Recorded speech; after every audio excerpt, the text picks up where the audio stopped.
watch here. Gird speak to the mariners, full to it yearly, or we run ourselves aground.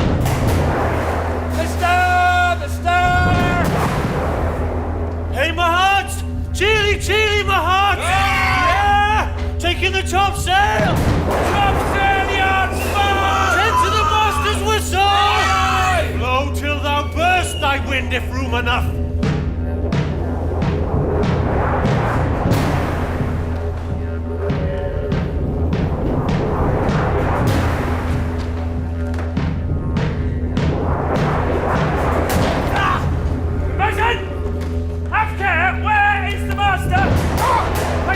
I pray thou keep below.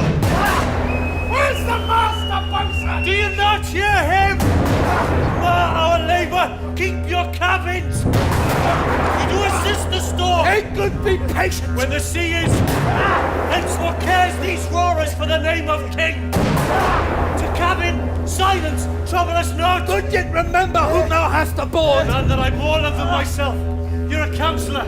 If you can command these elements to silence and work the peace of the present, we will not hand a rope more. Use your authority. If you cannot, give thanks you have lived so long, and make yourself ready in your cabin for the mischance of the hour, if it's so. Cheerly, good hearts! Out of our way, I say! I have great comfort in this fellow. Methinks he hath no drowning mark upon him. His complexion is perfect gallows. Stand fast, good fate, to his hanging. Make the rope of his destiny our cable, for our own doth little advantage. If he be not born to be hanged, our case is miserable. Down with the topmast! Yeah! Lower! Free to try with main course! Vague on this howling, they're louder than the weather or our office. Yet again, what do you hear? Shall we give over and drown? Have you a mind to sing? A pox to your throat, you bawling, blasphemous, incharitable dog! Work you there! Hang! You horse and insolent noisemaker! We are less afraid to be drowned than thou art! I'll warrant him from drowning, though the ship be no stronger than a nutshell and as leaky as an unstaunched wench. There, a hold! A hold! Set the 2 courses off to sea again! To sea! To sea! Lay hold! What must our mouths be called? The king and the prince at prayers. Let's assist them, for our cases as theirs. I am out of patience! We are merely cheated of our lives by drunkards! This wide-chopped rascal! Would thou mightst lie drowning, the washing of 10 times! He'll be hanged yet, though every drop of water swear against it, and gapers wide to glut him. Mercy on us! Split! Farewell, my wife and children! Farewell, my brother! We split! We split! Let's all sink with the king! Let's take leave of him! Now would I give 1,000 furlongs of sea for an acre of barren ground, long heath, brown furze, anything.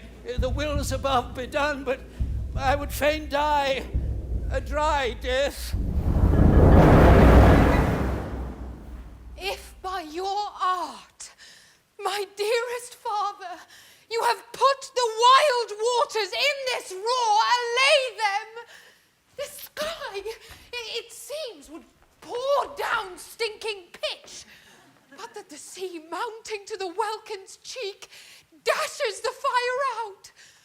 Oh, I have suffered with those that I saw suffer, a brave vessel who had no doubt some noble creatures in her, dashed all to pieces. Oh, the cry did knock against my very heart. Poor souls, they perished.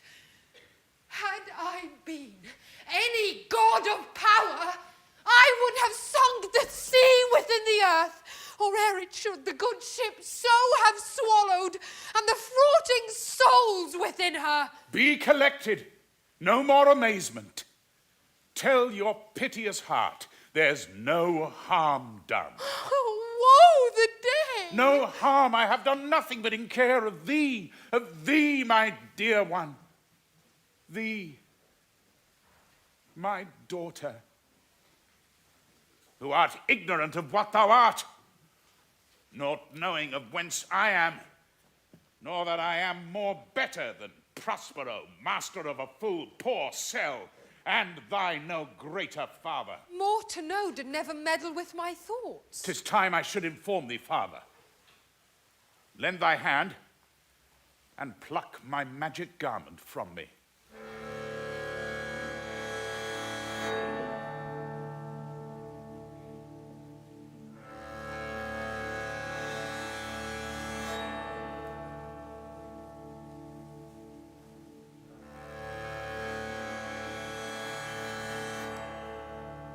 So, lie there, my art.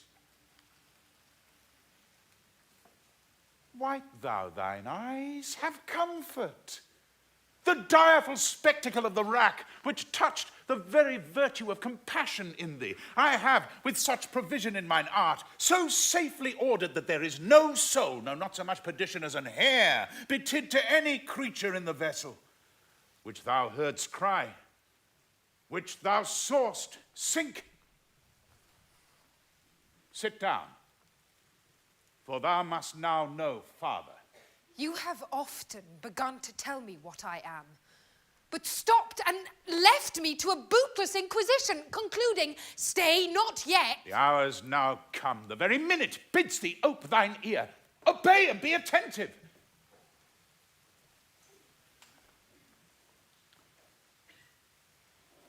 Canst thou remember a time before we came unto this cell? I do not think thou canst, for then thou wast not out 3 years old. Certainly, sir, I can. By what? By any other house or person of anything the image, tell me, that hath kept with thy remembrance. 'Tis far off, and rather like a dream than an assurance that my remembrance warrants. Had I not 4 or 5 women once attended me? Thou hadst, and more, Miranda. But how is it that this lives in thy mind? What seest thou else in the dark, backward and abysm of time? If thou rememberest aught ere thou camest here, how thou camest here, thou mayest. But that I do not. 12 years since, Miranda. 12 years since. Thy father was the Duke of Milan and a prince of power. Sir, are not you my father?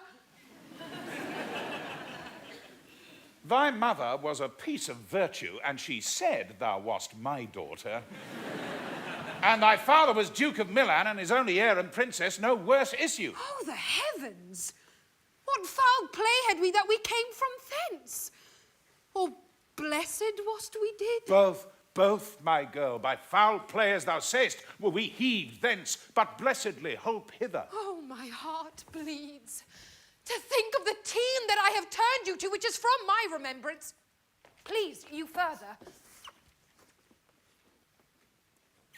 My brother and thy uncle, called Antonio.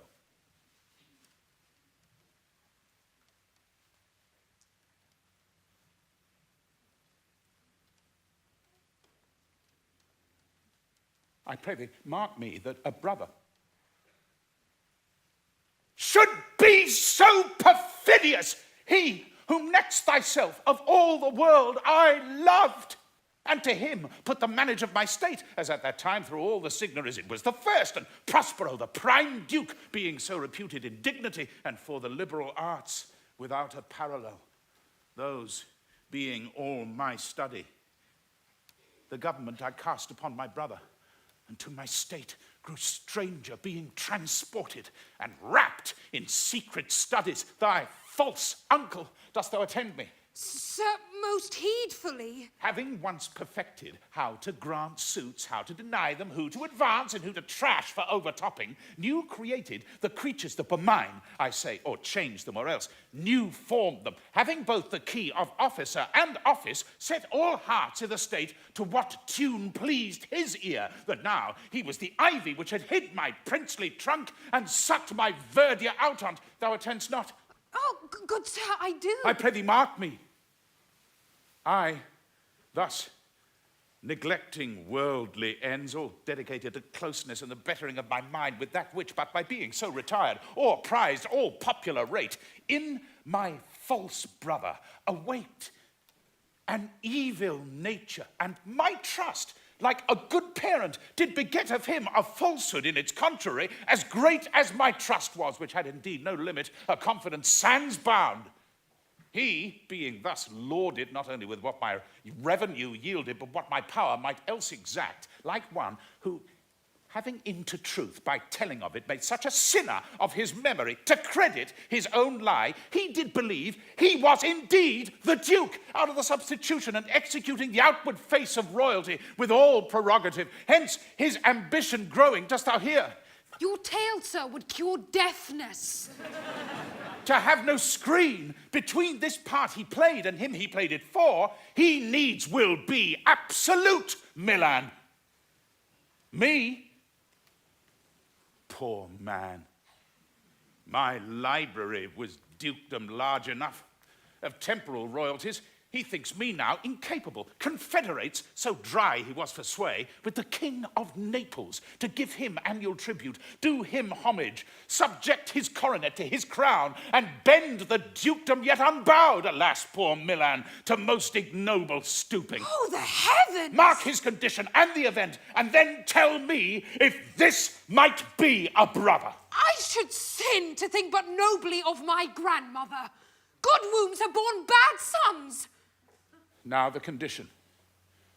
This King of Naples, being an enemy to me inveterate, hearkens my brother's suit, which was that he, in lieu of the promises of homage, and I know not how much tribute, should presently extirpate me and mine out of the dukedom, and confer fair Milan with all the honours on my brother, whereon a treacherous army levied one midnight, fated to the purpose, did Antonio open the gates of Milan. And in the dead of darkness, the ministers for the purpose hurried thence, me and thy crying self. Alack for pity. I not remembering how I cried out then will cry it o'er again. It is a hint that rings mine eyes to it. Here a little further, and then I'll bring thee to the present business which now is upon us, without the which this story were most impertinent. Wherefore did they not that hour destroy us? Well demanded, wench. My tale provokes that question. Dear, they durst not, so dear the love my people bore me, nor set a mark so bloody on the business, but with colours fairer painted their foul ends in few. They hurried us aboard a bark, bore us some leagues to sea, where they prepared a rotten carcass of a butt, not rigged, nor tackle, sail, nor mast, the very rats instinctively have quitted. There they hoist us, to cry to the sea that roared to us, to sigh to the winds whose pity sighing back again did us but loving wrong. Alack, what trouble was I then to you? Oh,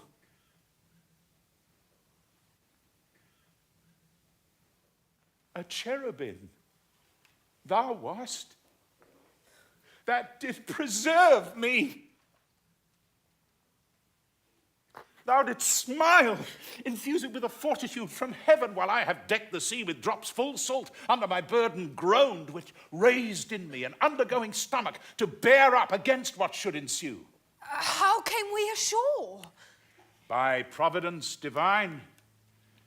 Some food we had, and some fresh water, that a noble Neapolitan, Gonzalo, out of his charity, who being then appointed master of this design, did give us with rich garments, linens, stuffs, and necessaries, which since have steadied much. So of his gentleness, knowing I love my books, he furnished me from mine own library with volumes that I prize above my dukedom. Would I might but ever see that man. Now I arise. Sit still and hear the last of our sea sorrow. Here in this island we arrived, and here have I, thy schoolmaster, made thee more profit than other princes can, that have more time for vainer hours and tutors not so careful. Heavens thank you for it. And now I pray you, sir, for still 'tis beating in my mind, your reason for raising this sea storm. No, thus far forth. By accident most strange, bountiful fortune, now my dear lady, hath mine enemies brought to this shore.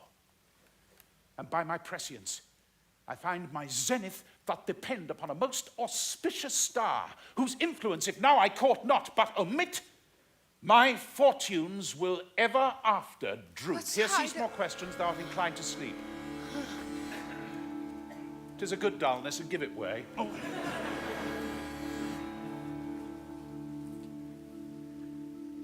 I know thou canst not choose.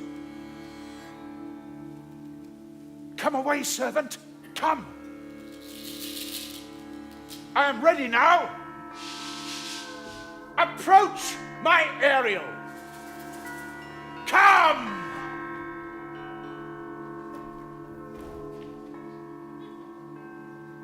All hail!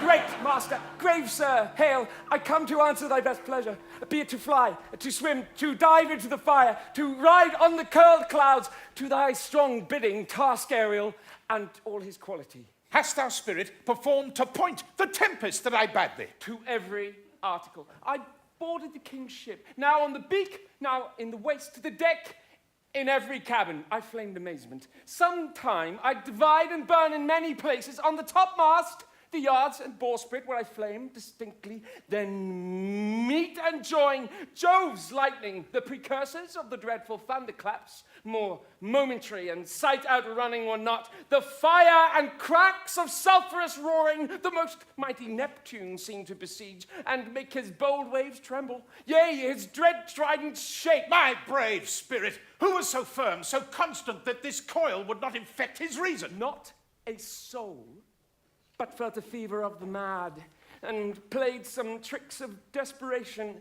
All but mariners plunged in the foaming brine and quit the vessel, then all afire with me.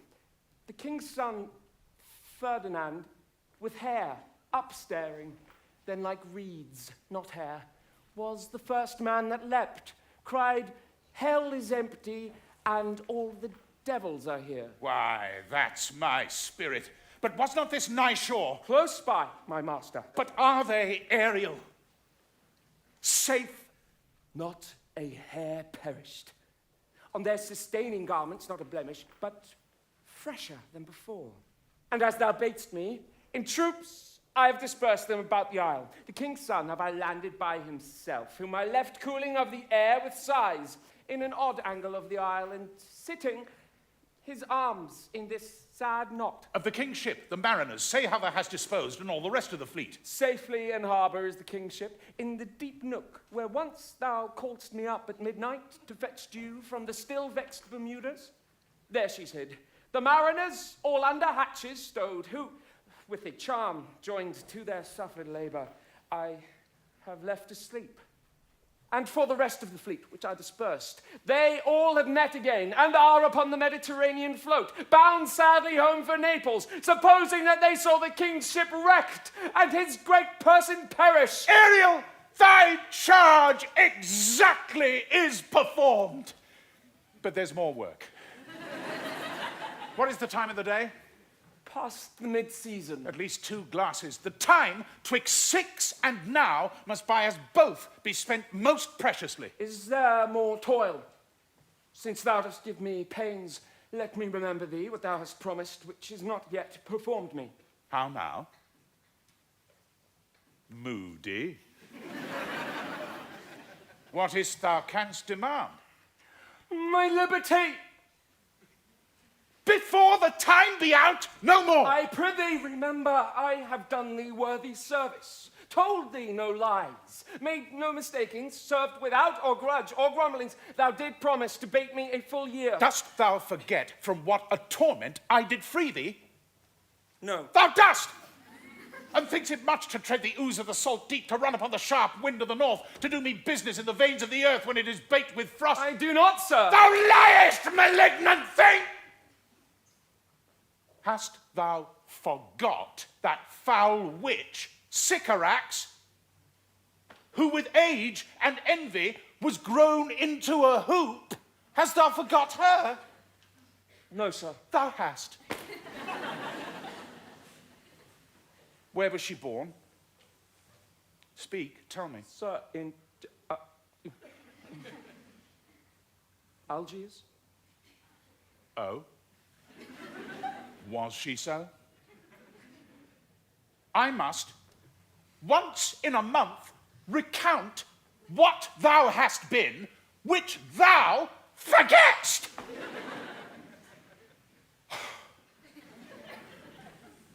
This damned witch, Sycorax, for mischiefs manifold and sorceries terrible to enter human hearing, from Algiers, thou knowst, was banished. For one thing that she did, they would not take her life. Is not this true? Aye, sir. This blue-eyed hag was hither brought with child and left here by the sailors. Thou, my slave, as thou reports thyself, was then her servant, and for thou wast a spirit too delicate to act her earthy and abhorred commands, refusing her grand hests, she did confine thee, by help of her more potent ministers and in a most unmitigable rage, into a cloven pine, within which rift imprisoned thou didst painfully remain 12 years, within which space she died and left thee there.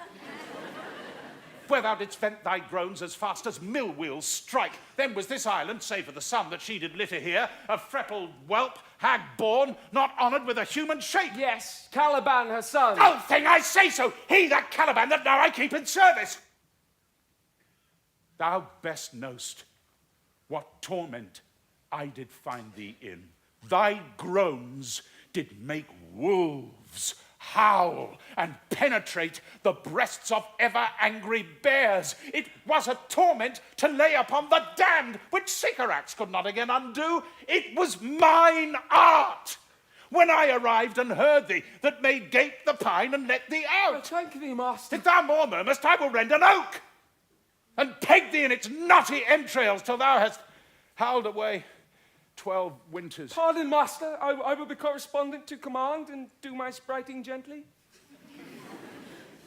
Do so. And after 2 days, I will discharge thee. That's my noble master. What shall I do? Say what? What shall I do?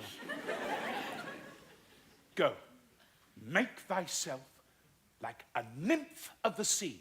Be subject to no sight but thine and mine, invisible to every eyeball else. Hark in thine ear. My lord, it shall be done. Go hence with diligence.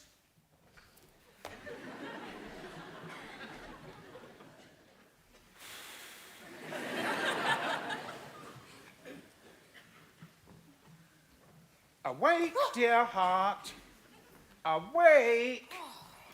Thou hast slept well. Awake. The strangeness of your story put heaviness in me. Shake it off. Come on.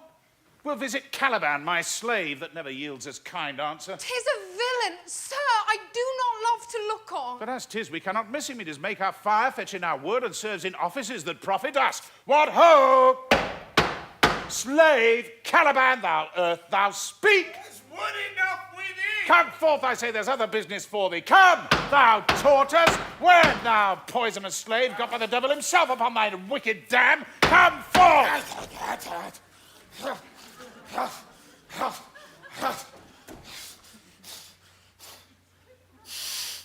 As wicked dew as e'er my mother brushed, with raven's feather from unwholesome fen, drop on you both. A southwest blow on ye, and blister ye all o'er. For this, be sure, tonight thou shalt have cramps. Side stitches that shall pen thy breath up. Urchins shall forth at vast of night, that they may work all exercise on thee. Thou shalt be pinched as thick as honeycomb, each pinch more stinging than bees that made 'em. I must eat my dinner. This island's mine, by Sycorax, my mother, which thou takest from me. When thou camest first, thou strokest me, and made much of me. You wouldst give me water with berries in't, and teach me how to name the bigger light, and how the less that burn by day and night, and then I loved thee, and I showed thee all the qualities of the isle, the fresh springs, the brine pits, the barren place, and fertile. Cursed be I that did so. All the charms of Sycorax, toads, beetles, bats, light on you.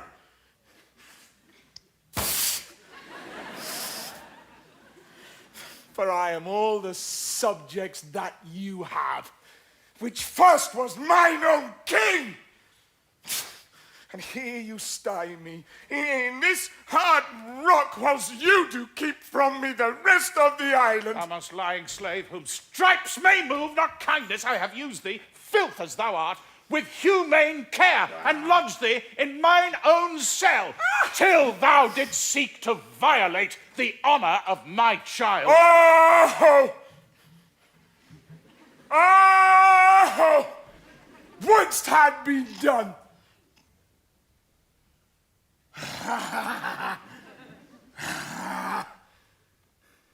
Thou didst prevent me. I had peopled else this isle with Calibans. Abhorrent slave! Which any print of goodness will not take, being capable of all ill. I pitied thee, took pains to make thee speak, taught thee each hour one thing or other, when thou didst not, savage, know thine own meaning, but wouldst gabble like a thing most brutish. I endowed thy purposes with words that made them known. But thy vile race, though thou didst learn, had that in it which good natures could not abide to be with. Therefore wast thou deservedly confined into this rock, who hadst deserved more than a prison. You taught me language, and my profit on't is I know how to curse. The red plague rid you for learning me your language! Hagseed, hence! Fetch us in fuel and be quick, thou art best to answer other business. Shrugg'st thou malice, if thou neglect'st, or dost unwillingly what I command, I'll wrap thee with old cramps, fill all thy bones with aches, make thee roar, till beasts do tremble at thy din. No, Brady!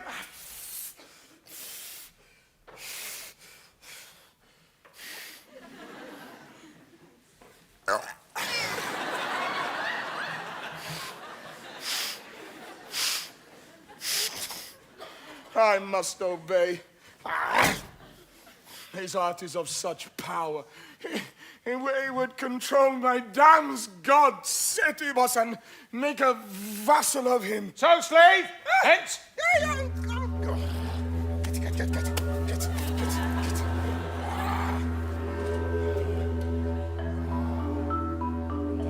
Come unto these yellow sands, and then take hands, curtsied when you have and kissed.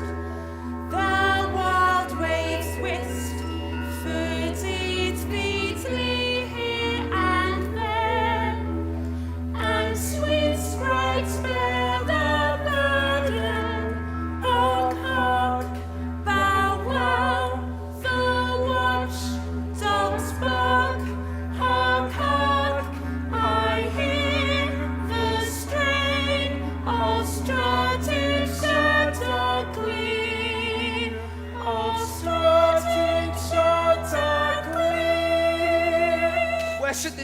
be, in the air or the earth,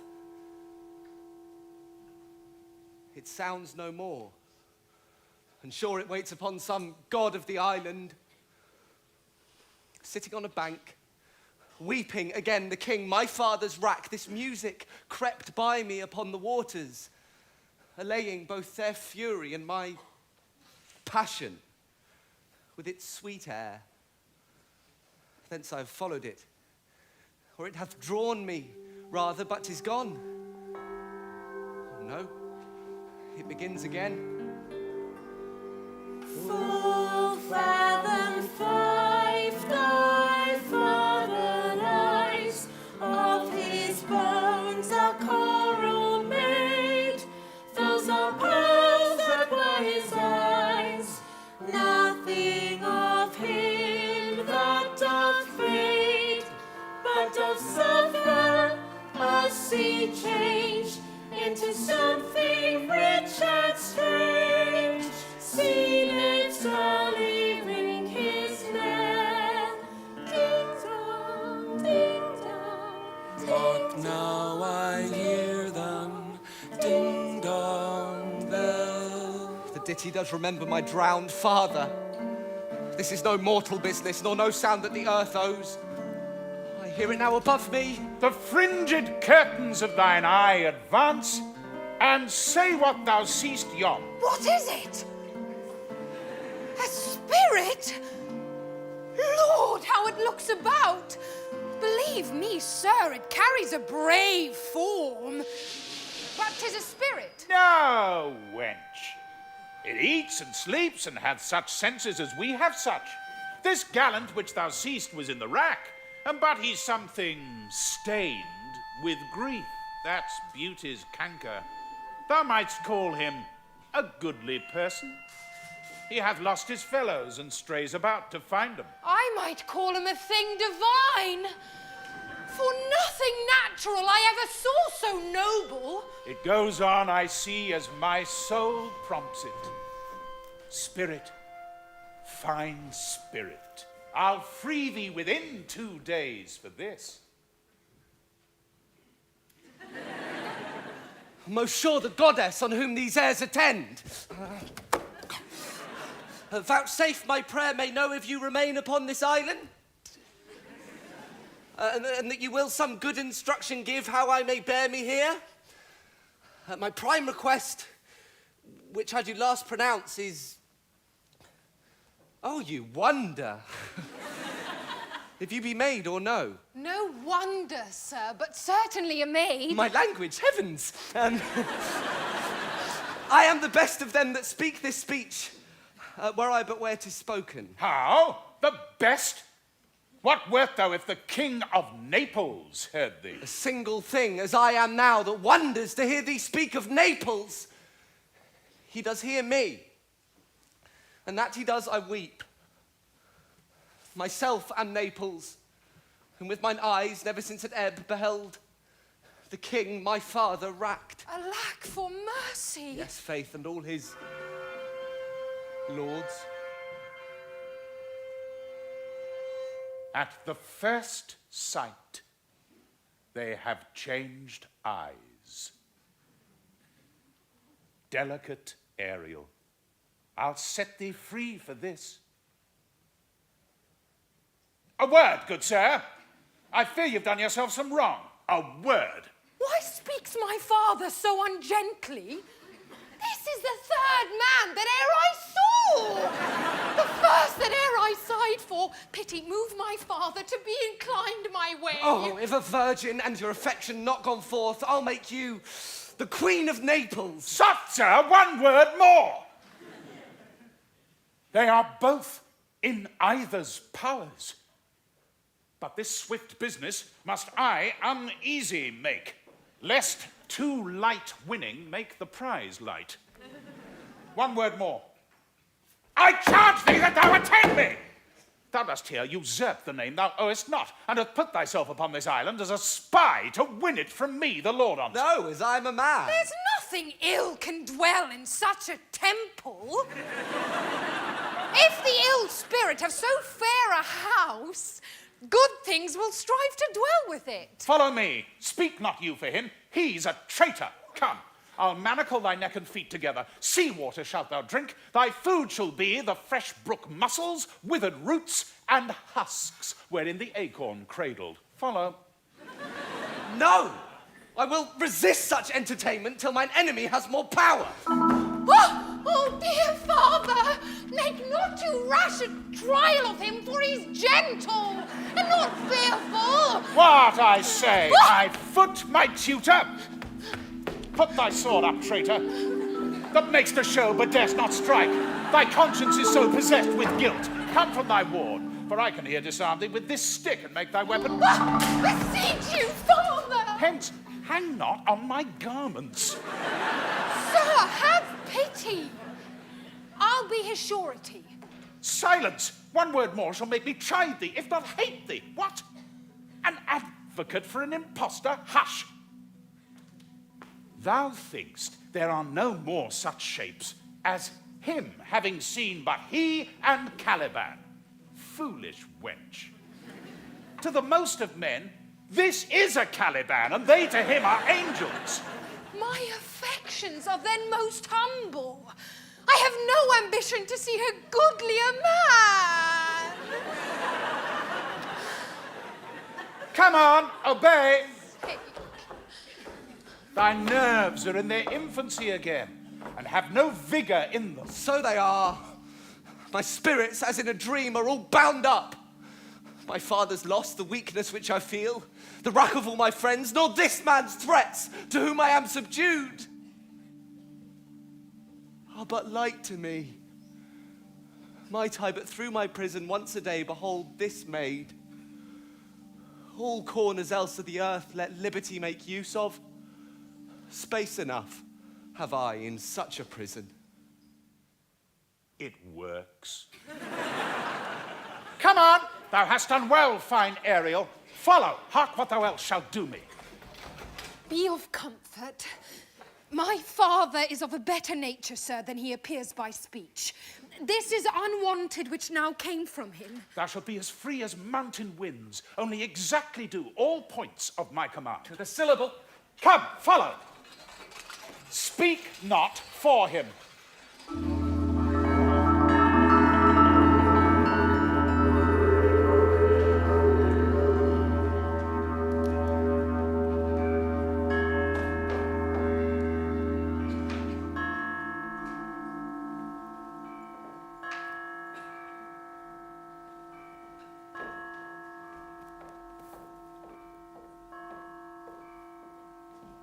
Beseech you, sir, be merry. You have cause. Well, so have we all of joy, for our escape is much more than our loss. Our hint of woe is common. Every day some sailor's wife, the masters of some merchant, and the merchant have just our theme of woe. But for the miracle, our preservation, few in millions can speak like us. Then wisely, good sir, weigh our sorrow with our comfort. Pity, peace. He receives comfort like cold porridge.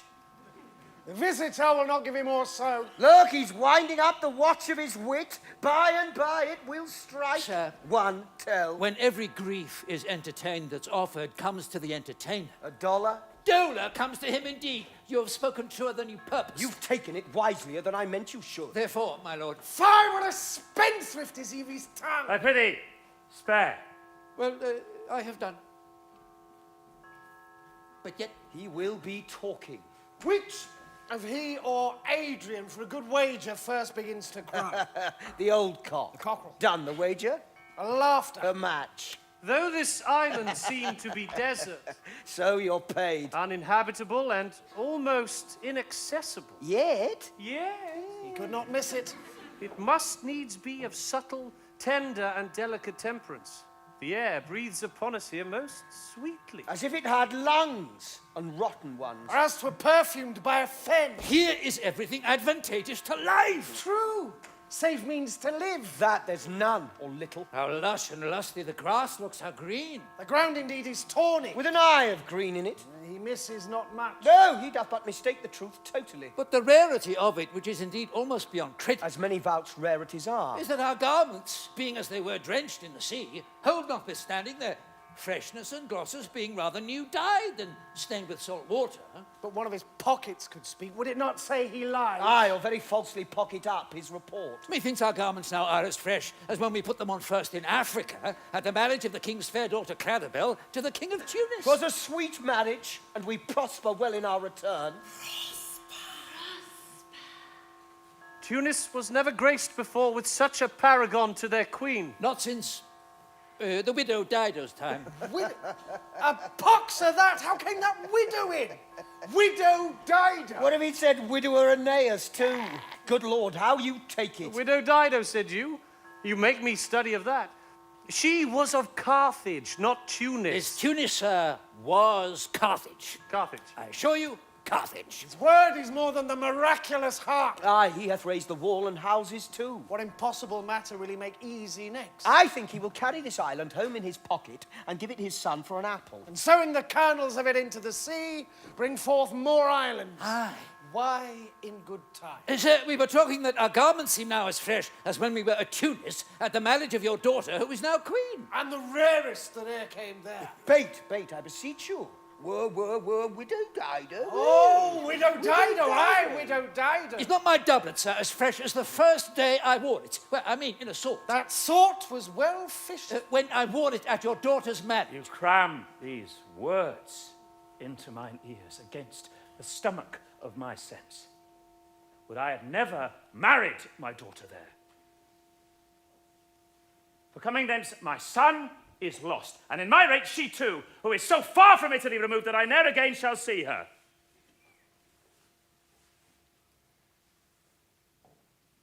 O thou, mine heir of Naples and of Milan, what strange fish hath made his meal on thee? Sir, he may live. I saw him beat the surges under him and ride upon their backs. He trod the water whose enmity he flung aside and breasted the surge most swollen that met him. And his bold head above the contentious waves he kept and oared himself with his good arms in lusty stroke to the shore that o'er its wave-worn basis bowed as stooping to relieve him. I not doubt he came alive to land. No, he is gone. Sir, you may thank yourself for this great loss. That would not bless our Europe with your daughter, but rather loose her to an African, where she at least is banished from your eye, which hath caused to wet the grief on it. Prithee, peace. You were kneeled to, and importuned otherwise by all of us, and the fair soul herself weighed between loathness and obedience at which end of the beam should bow. We have lost your son. I fear forever. Milan and Naples have more widows in them of this business making than we bring men to comfort them. The fault's your own. So is the dearest of the lost. My lord, Sebastian, the truth you speak doth lack some gentleness and time to speak it in. You rub the sore when you should bring the plaster. Very well. And most surgeon-like. It is foul weather in us all, good sir, when you are cloudy. Foul weather. Very foul. Had I plantation of this isle, my lord, He'd sow it with nettle seed. Or docks or mallows. and were the king on't, what would I do? Save being drunk for want of wine. In the commonwealth, I would by contraries execute all things. For no kind of traffic would I admit, no name of magistrate, letters should not be known, riches, poverty, and use of service, none.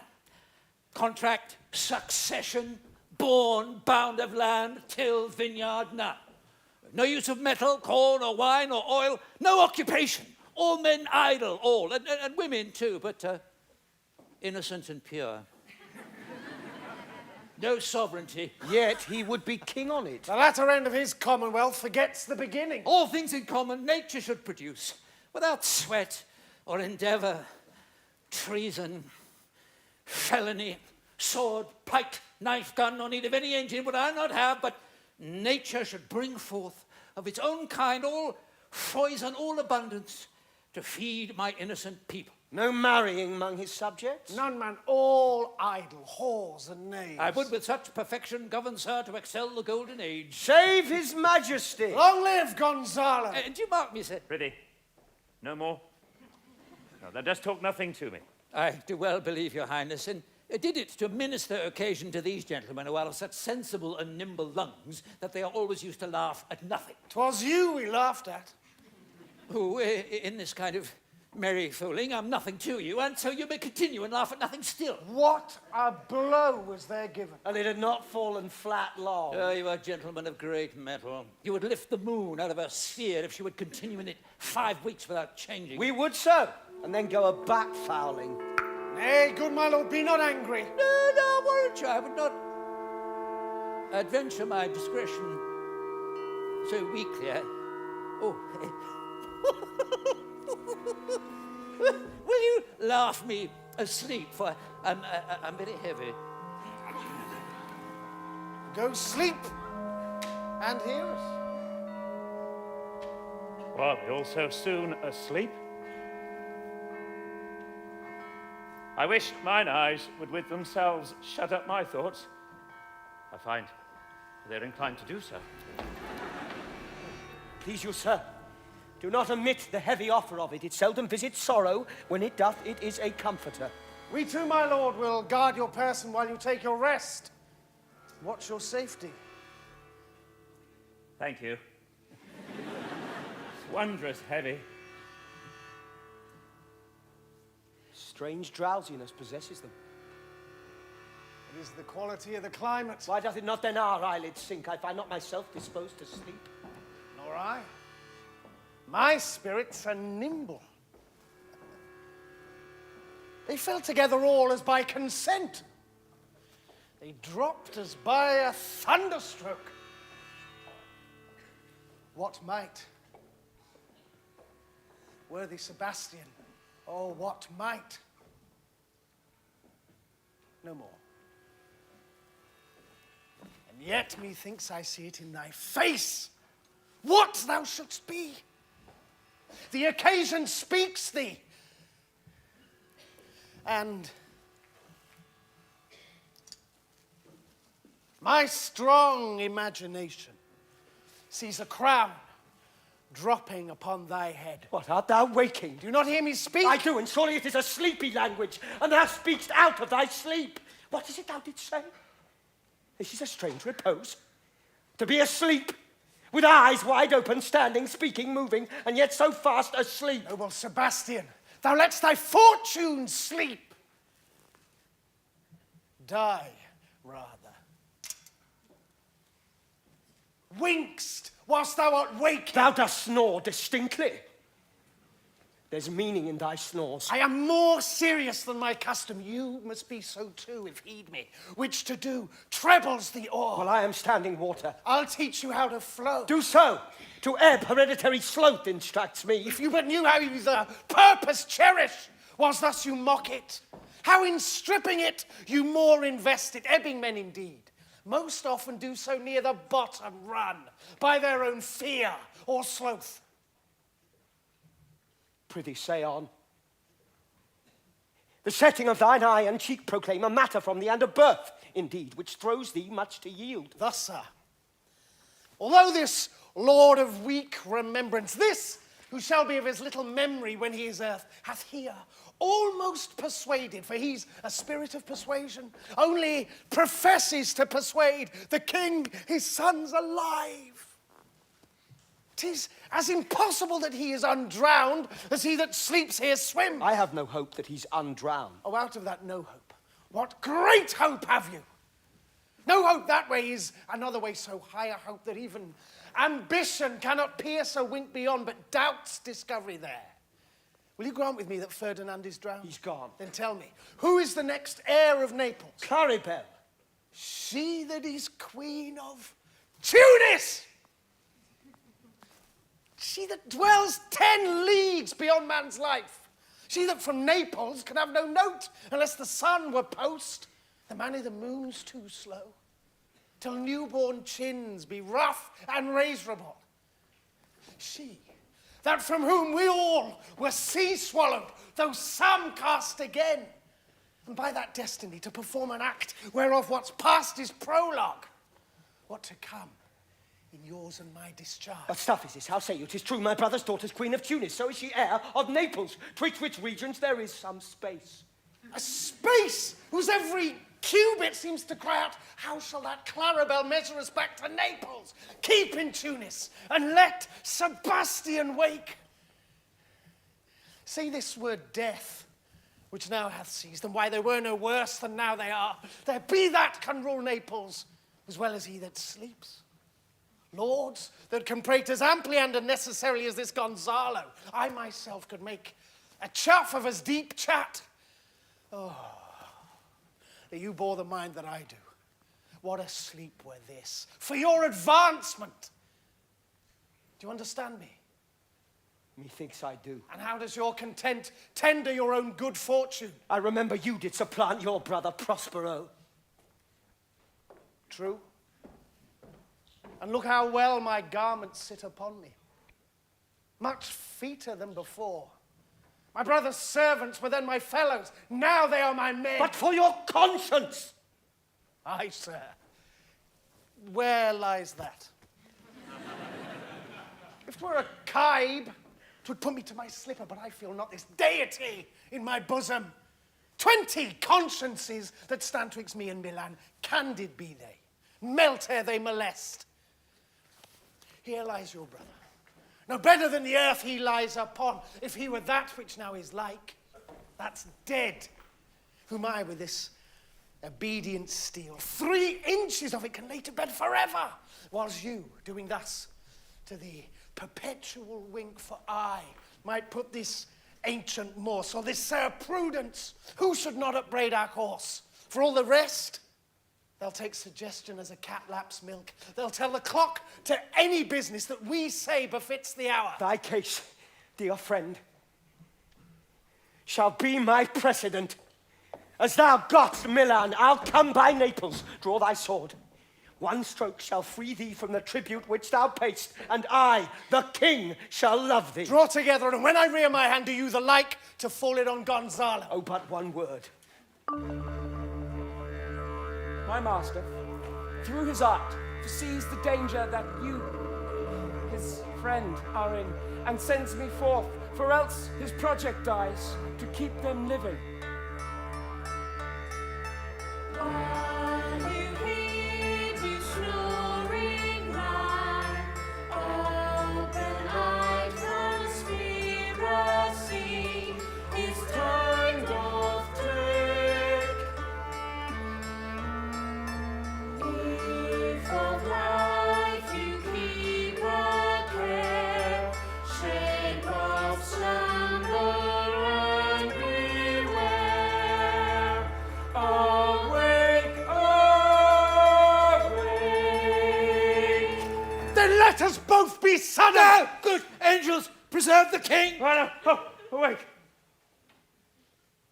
Why are you drawn? Wherefore this ghastly looking? What's the matter?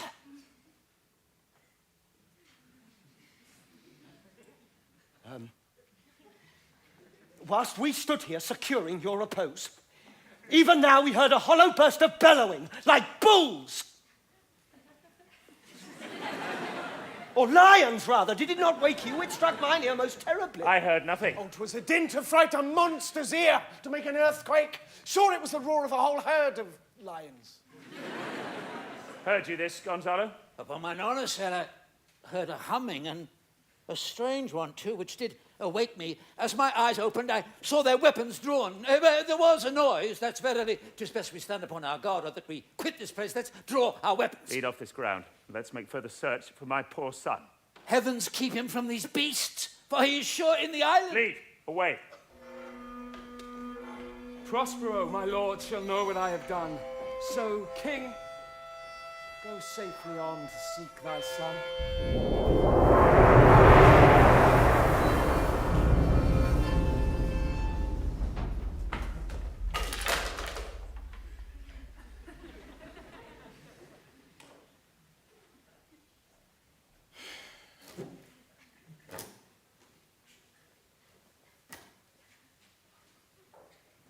all the infections that the sun sucks up from bogs, fens, flats on Prosper Fall, and make him by inch meal a disease his spirits hear me.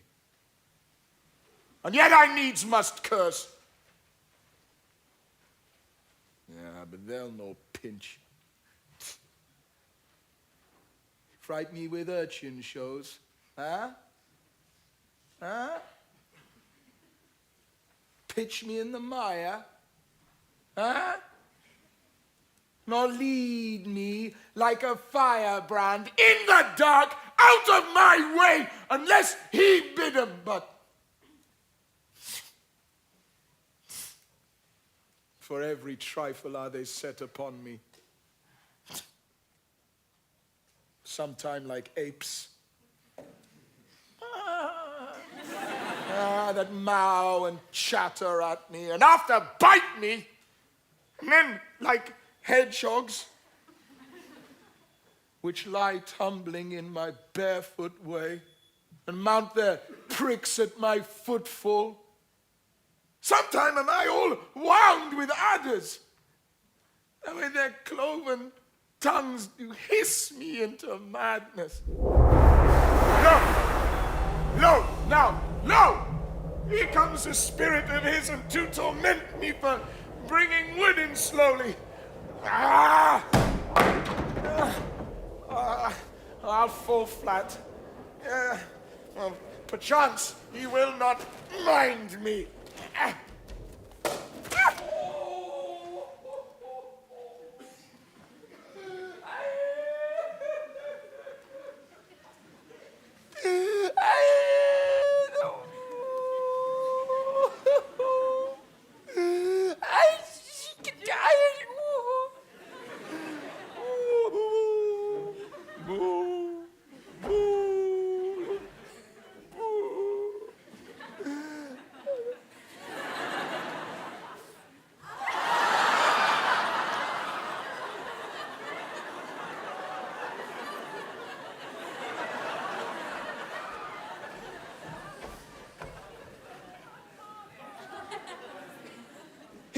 Is neither bush nor shrub to bear off any weather at all. And there's another storm brewing, I hear it sing of the wind. Yon same black cloud, yon huge one. Looks like a foul bombard that would shed his liquor if it should thunder, as did before. I know not where to hide my head. Yon same cloud cannot choose but fall by pailfuls. What have we here? A man or a fish? Dead or alive?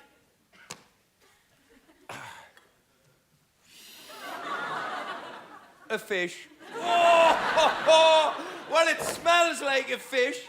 A very ancient and fish-like smell. A kind of not of the newest, poor John. A strange fish. Were I in England now, as once I was, and had but this fish painted, not a holiday fool there, but would give a piece of silver, there would this monster make a man.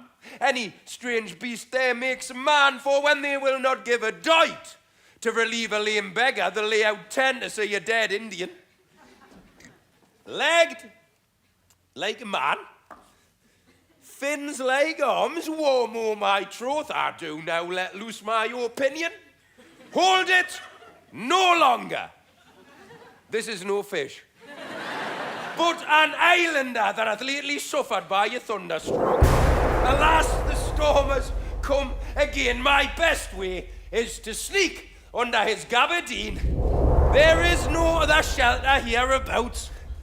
Misery acquaints a man with strange bedfellows. I will here shroud until the dregs of the storm be past.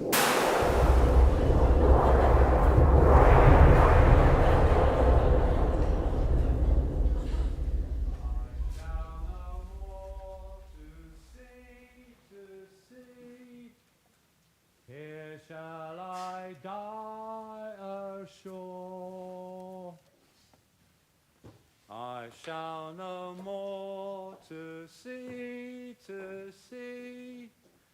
Here shall I die ashore. This is a very scurvy tune to sing at a man's funeral. Well, here's my comfort.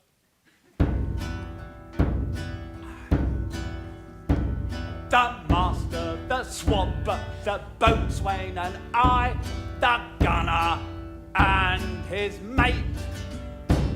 Love Meg and Marion and Marjorie, but none of us cared for Kate, for she had a tongue with a tang, would cry to a sailor, go hang. She loved not the savour of tar nor of pitch, yet a tailor might scratch her where she did itch. Then to sea, boys, and let her go hang. This is a scurvy tune too, but here's my comfort. What? No. Do not torment me. Ah!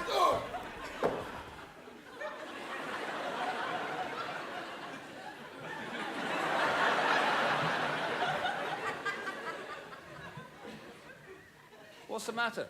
Oh, have we devils here? Do you put tricks upon us with savages and men of Ind? Huh? I have not escaped drowning to be afeard now of your 4 legs.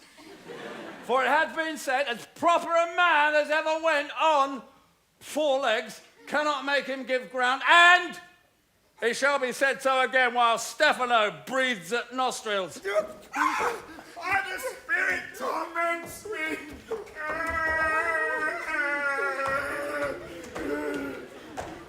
This is some monster of the isle with 4 legs who hath got, as I take it, an ague. Where the devil should he learn our language? I will give him some relief if it be but for that. If I can recover him and keep him tame and get to Naples with him, he's a present for any emperor that ever trod on Neat's leather. And do not torment me, prithee. No! I'll bring my wood home faster. He's in his fit now and does not talk after the wisest. He shall taste of my bottle. If he have never drunk wine afore, it will go near to remove his fit. If I can recover him and keep him tame, I will not take too much for him. He shall pay for him that have him, and that soundly. Thou dost me yet but little hurt. Thou wilt anon, I know it by your trembling. Now prosper works upon thee. Come on your ways. Meow. Open your mouth. Meow. Here is that which will give language to you, cat. Meow. This will shake your shaking, I can tell you. And that soundly. Well, you cannot tell who's your friend. Open your chaps again. I should know that voice. It should be, but he is drowned and these are devils who defend me. 4 legs and 2 voices. A most delicate monster. His forward voice now is to speak well of his friends. His backward voice is to utter foul speeches and to detract. If all the wine in my bottle will recover him, I will help his ague. Come, amen. I will pour some in thy other mouth. Stefano! Doth thy other mouth call me? Mercy, mercy, it is the devil and no monster. I will leave him. I have no long spoon. If thou beest Stefano, touch me and speak to me, for I am Trinculo. Be not afeard, thy good friend, Trinculo. Ah! If thou beest Trinculo, come forth. I will pull thee by the lesser legs. If any be Trinculo's legs, these are they.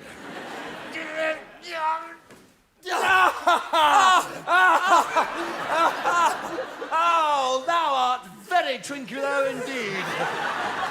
How camest thou to be the siege of this moon calf?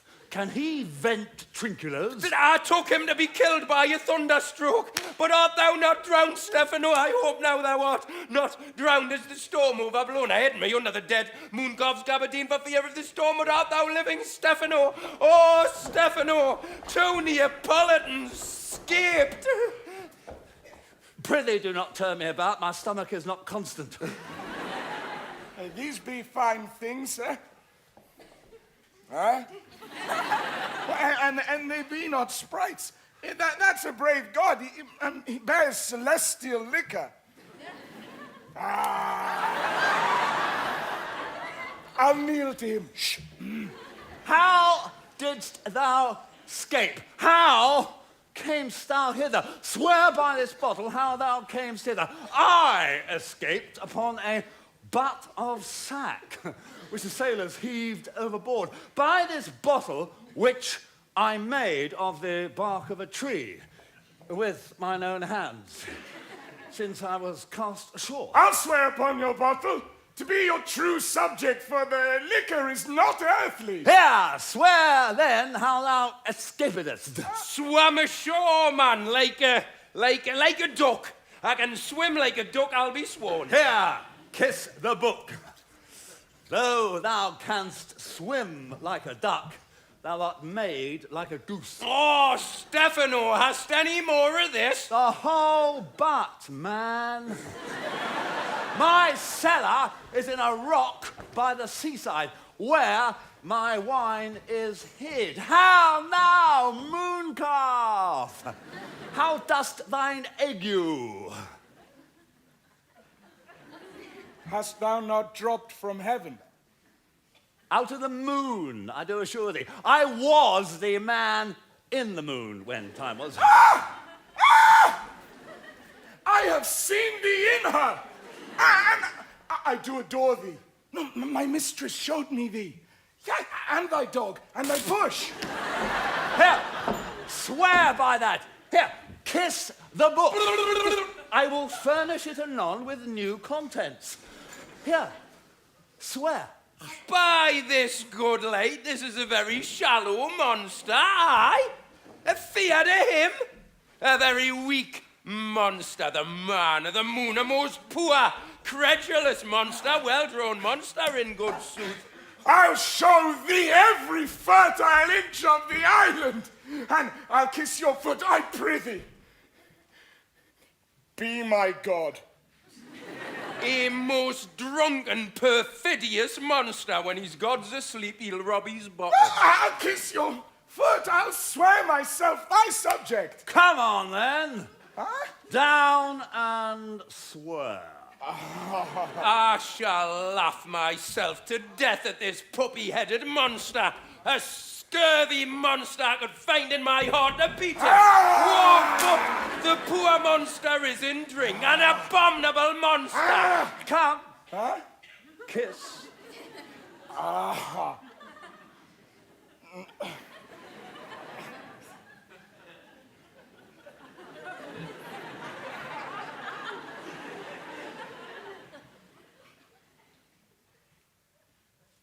I'll show thee the best springs.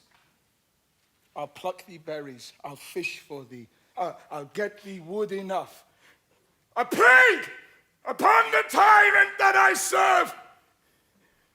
I'll bear him no more sticks! But follow thee, thou wondrous man. A most ridiculous monster to make wonder of a poor drunkard. I prithee, Let me bring thee where crabs grow, and I, with my long nails, I'll dig thee pig nuts, show thee a jay's nest, and instruct thee how to snare the nimble marmoset. I'll bring thee to clustering filberts, and sometimes I'll get thee young scammels from the rock. Wilt thou go with me? I prithee now, lead the way without any more talking. Oh, yeah. Trinculo, the king, and all our company else being drowned, we will inherit here. Here! Huh? Bear my bottle. Oh, yeah. Fellow Trinculo will fill him by and by again. Farewell, master! Farewell! Farewell! A howling monster, a drunken monster. No more damsel make for fish! No fetching, firing, out requiring. No skip trenching, no wash dish. Pan, Kakali pan, as a new master, get a new man.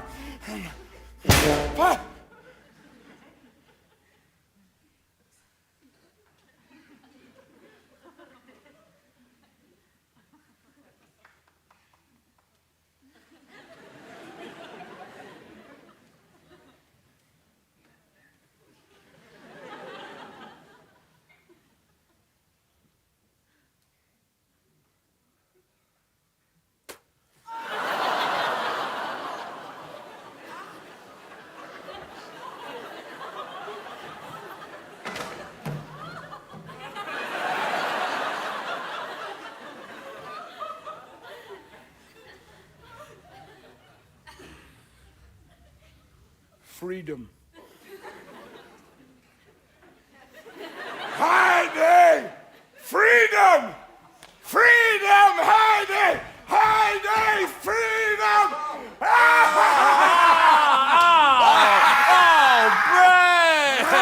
Brave monster! Lead the way.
There be some sports are painful, and their labour delight in them sets off.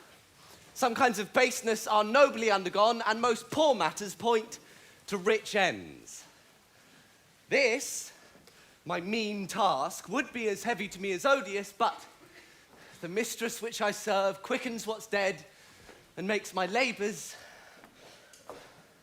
pleasures. Oh, she is 10 times more gentle than her father's crabbed, and he's composed of harshness. I must remove some thousands of these logs and pile them up upon a soaring junction. My sweet mistress weeps when she sees me work and says such baseness had never like executor.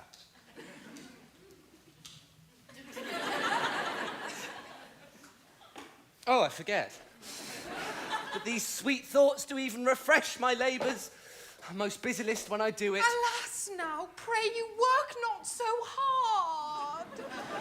Oh, I would the lightning had burnt up those logs that you are enjoined to pile.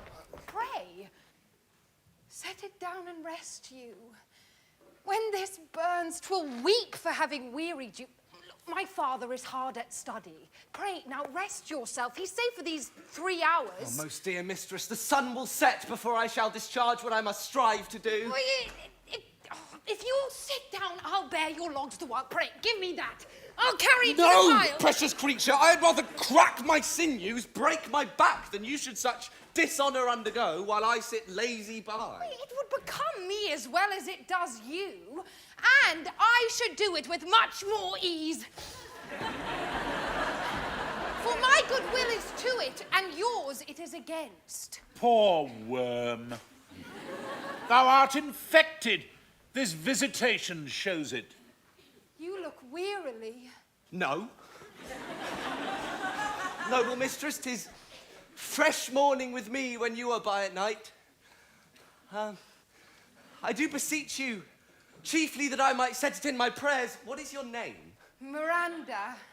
Oh, my father, I have broke your hest to say so. Admired Miranda. Indeed, the top of admiration, worth what's dearest to the world. Full many a lady have I eyed with best regard, and many a time the harmony of their tongue hath into bondage brought my too diligent ear.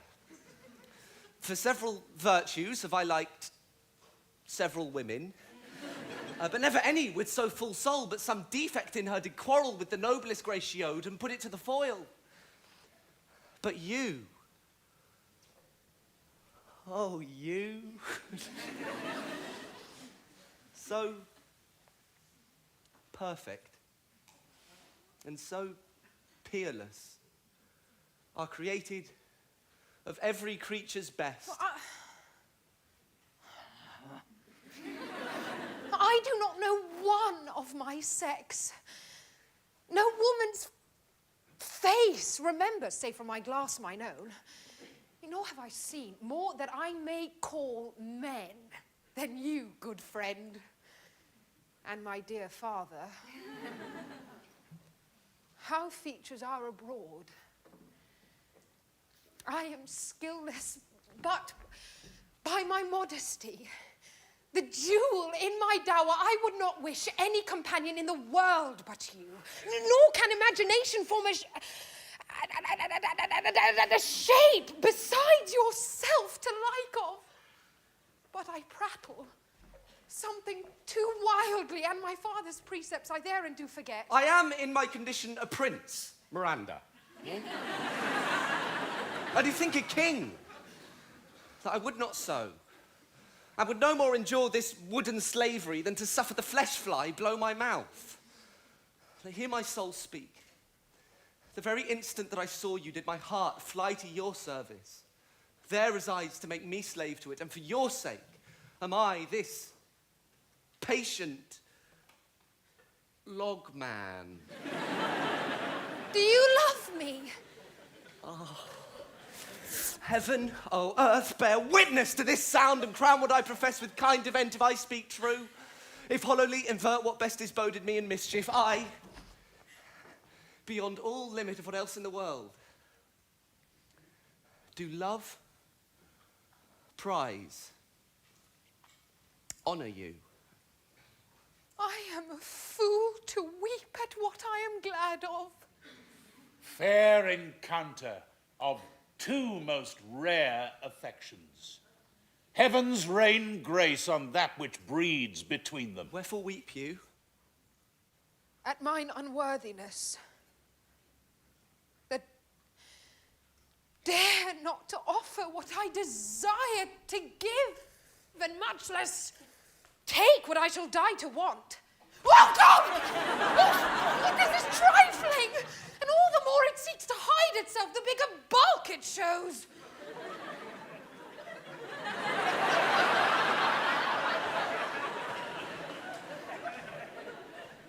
Hence bashful cunning. And prompt me, plain and holy innocence. I am your wife. If you will marry me. If not, I'll die your maid. To be your fellow, you may deny me, but I'll be your servant, whether you will or no. My mistress dearest, and I thus, humble ever. My husband, then. I? With a heart as willing as bondage air of freedom, here's my hand. And mine, with my heart in it. And now, farewell. Till half an hour hence. 1,000,000.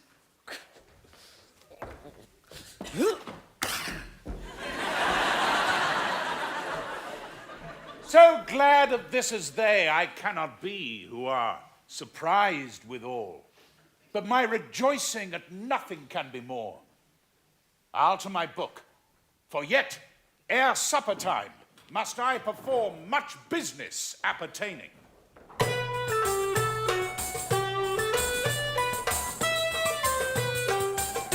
Tell not me when the butt is out we will drink water, not a drop before. Therefore bear up and board on.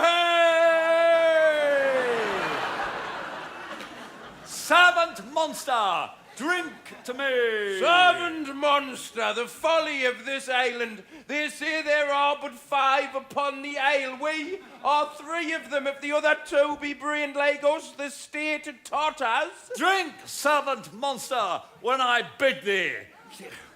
Thy eyes are almost set in thy head. And where else would they be set? He'd be a brave monster indeed if they were set in his tail. My man monster hath drowned his tongue in sack. For my part, the sea cannot drown me. I swam, ere I could recover the shore, 35 leagues. Off and on. By this light thou shalt be my lieutenant, monster, or my standard. Thy lieutenant, if you list, he's no standard. Will not run, monsieur monster. No go neither, but you lie like dogs and say nothing neither. Mooncalf! Meow! Speak once in thy life, if thou best a good mooncalf. How does thy honor? Let me lick your shoe. I'll not serve him. He is not valiant. Thou liest, most ignorant monster. I am in case to jostle a constable. Huh? Thou debauched fish, thou? Wast ever a man a coward that has drunk as much sack as I today? Willst thou tell a monstrous lie, being but a half fish and a half, monster? No! How he mocks me! Wilt thou let him? My lord! My lord, quoth he, that a monster should be such a natural. Hello, again!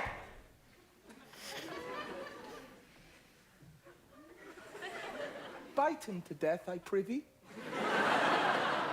Trinculo, keep a good tongue in your head. If you prove a mutineer, the next tree, this poor monster's my subject, and he shall not suffer indignity. I thank my noble lord.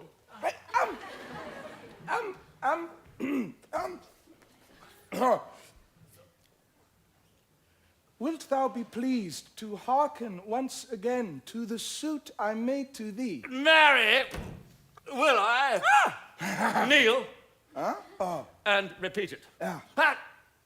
I will stand. And so shall Trinculo.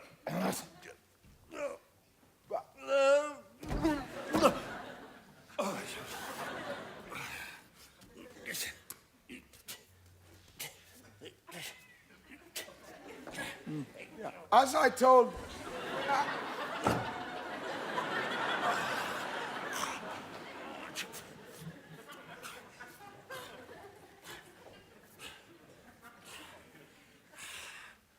Proceed. As I told thee before, I am subject to a tyrant, a sorcerer, that by his cunning has cheated me of the island. Thou liest! Thou liest, thou jesting monkey, thou!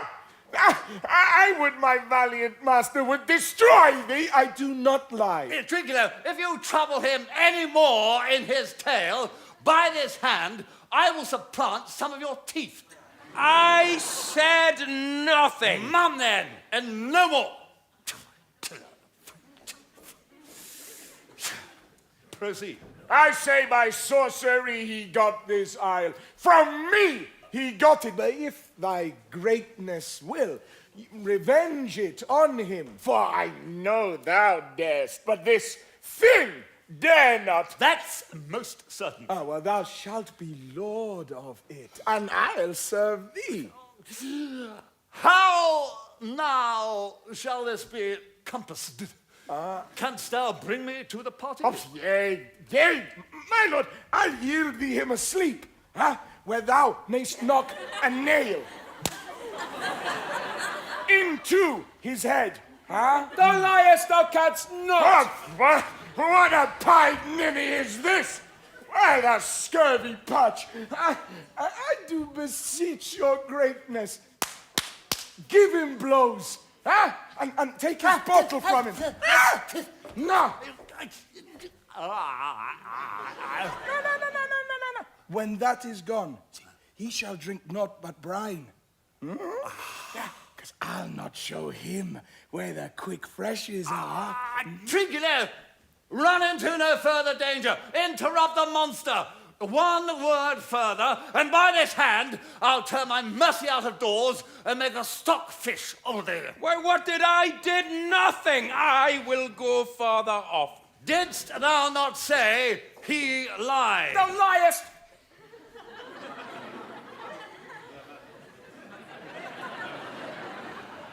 Do I so? Take thou that! Oh! As thou likes this, give me the lie another time. Stop! Ooh! Ow! I did not give the lie. Out of the wits and hearing too. A pox of your bottle, this can suck and drink and do. A murrain on your monster and the devil take your fingers. Ha ha ha. Now, forward with your tale. Prithee, stand up, farther off. Yeah, beat him enough. After a little while, I'll beat him too. Stand up, farther.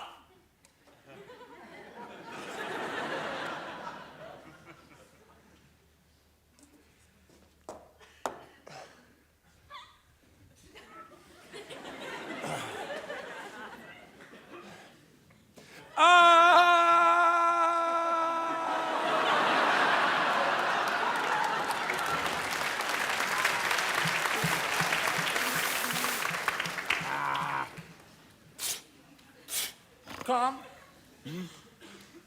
Proceed.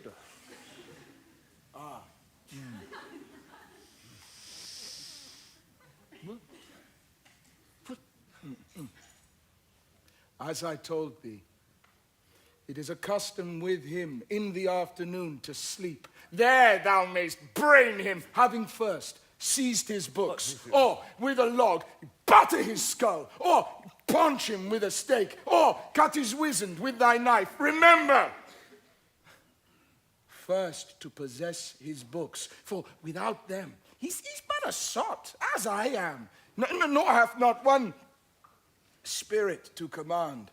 Oh, no, they all do hate him, as rootedly as I.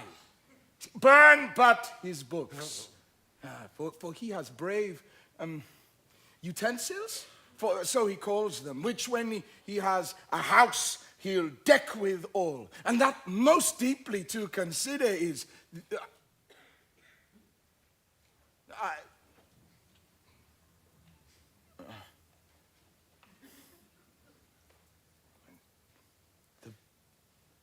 beauty of his daughter.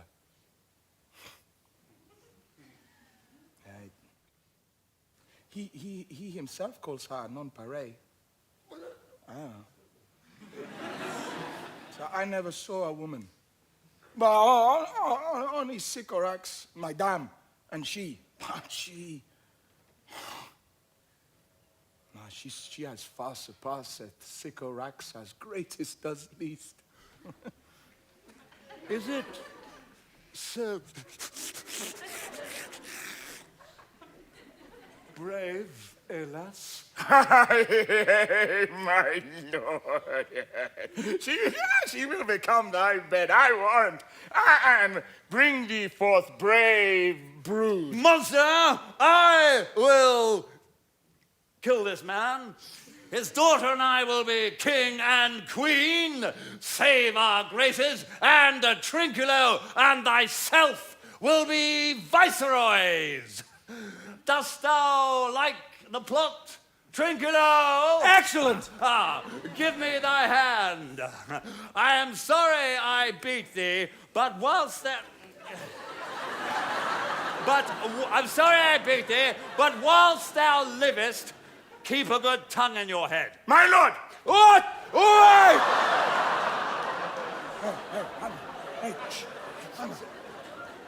Hey, shh, shh.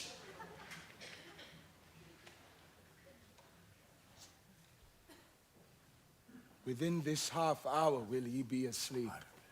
Wilt thou destroy him then? Aye, on mine honor. This will I tell my master. Thou madest me merry! I am full of pleasure!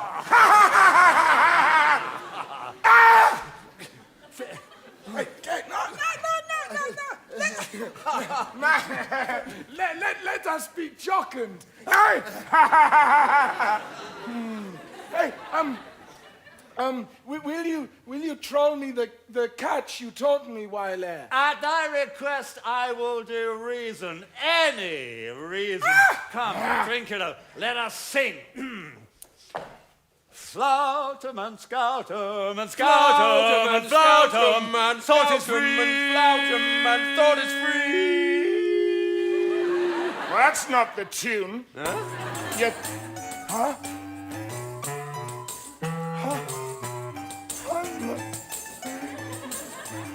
What?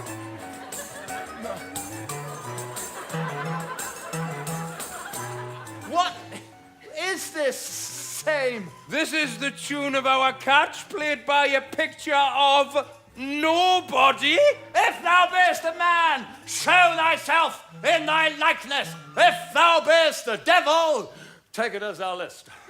Forgive me my sins. He that dies pays all debts. I defy thee. Mercy upon us. Art thou afeard? No, monster, not I. Be not afeard.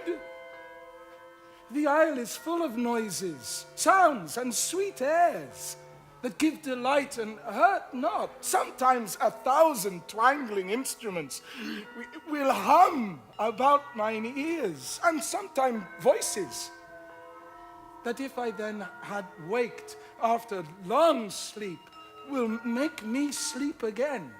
And then in dreaming, the clouds, methought, would open and show riches ready to drop upon me. That when I waked, I cried to dream again.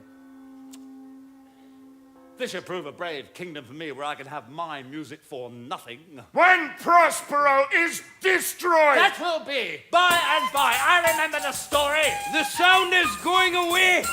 Let us follow it, and after do our work. Lead, monster, will follow. Oh, I would I could see this taborer. Lays it on. Will come. I'll follow Stefano.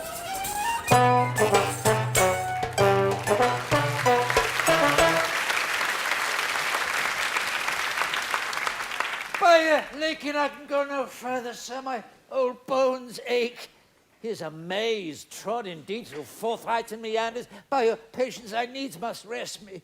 O Lord, I cannot blame thee, who am myself attached with weariness to the dulling of my spirits. Sit down and rest, even here. I will put off my hope and keep it no longer for my flatterer. He is drowned, whom thus we stray to find, and the sea mocks our frustrate search on land. Well, let him go. I am right glad that he's so out of hope. Do not for one repulse forgo the purpose that you resolve to effect. The next advantage will we take through Let it be tonight, for now they are oppressed with travel. They will not nor cannot use such vigilance as when they are fresh. Tonight, I say no more. But how many is this, my good friend? Hark! Marvellous sweet music. Oh, give us kind keepers. Heavens, what were these? A living dronery. Now I will believe that there are unicorns. That in Arabia there is one tree, the phoenix throne, one phoenix at this hour reigning there. I'll believe both. And what does else one credit? Come to me, and I'll be sworn 'tis true. Travellers ne'er did lie, though fools at home condemn them. If in Naples I should report this now, would they believe me? If I should say I saw such islanders, for certes these are people of the island who, though they are of monstrous shape, yet note their manners, a more gentle kind than of our human generation you shall find. Many, nay, almost any. Honest lord, thou hast said well, for some of you there present are worse than devils. I cannot too much muse such shape, such gestures, such sound expressing, although they want the use of tongue, a kind of excellent dumb discourse. Phrase in departing. They vanished strangely. No matter. Since they have left their viands behind, for we have stomachs, will please you taste of what is here. But I! Faith, sir, you need not fear. When we were boys, who would believe that there were mountaineers dew-lapped like bulls, whose throats had hanging at them wallets of flesh, or that there were such men whose heads stood in their breasts, as now we find each putter out of 5 for 1 will bring us good warrant of. I will stand to and feed. Although my last, no matter, since I feel the best is past. Brother, my lord the Duke, stand to and do as we.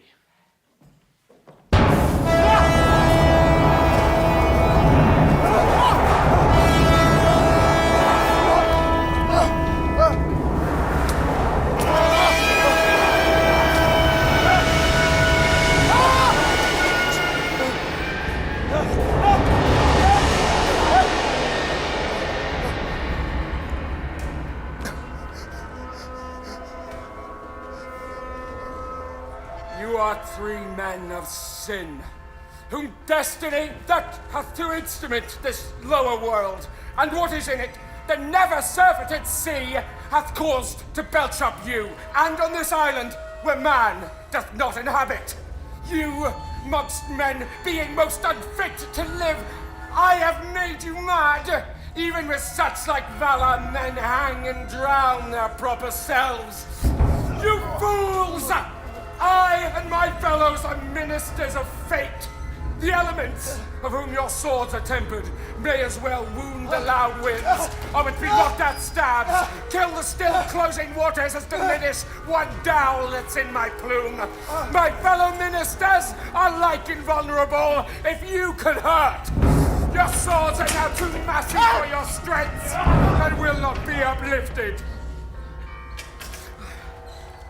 But remember, for that's my business to you, that you 3 from Milan did supplant good Prospero, exposed unto the sea, which hath requited him and his innocent child, for which foul deed the powers delaying, not forgetting, have incensed the seas and shores, yea, all the creatures against your peace.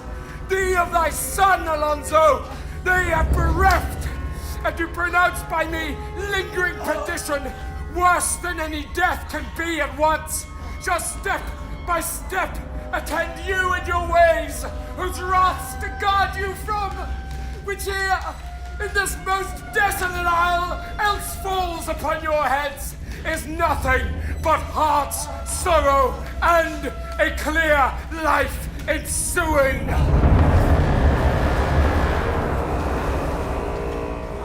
Bravely the figure of this harpy hast thou performed, my Ariel. A grace it had devouring. Of my instructions hast thou nothing bated in what thou hadst to say. My high charms work, and these, mine enemies, are all knit up in their distractions. They now are in my power.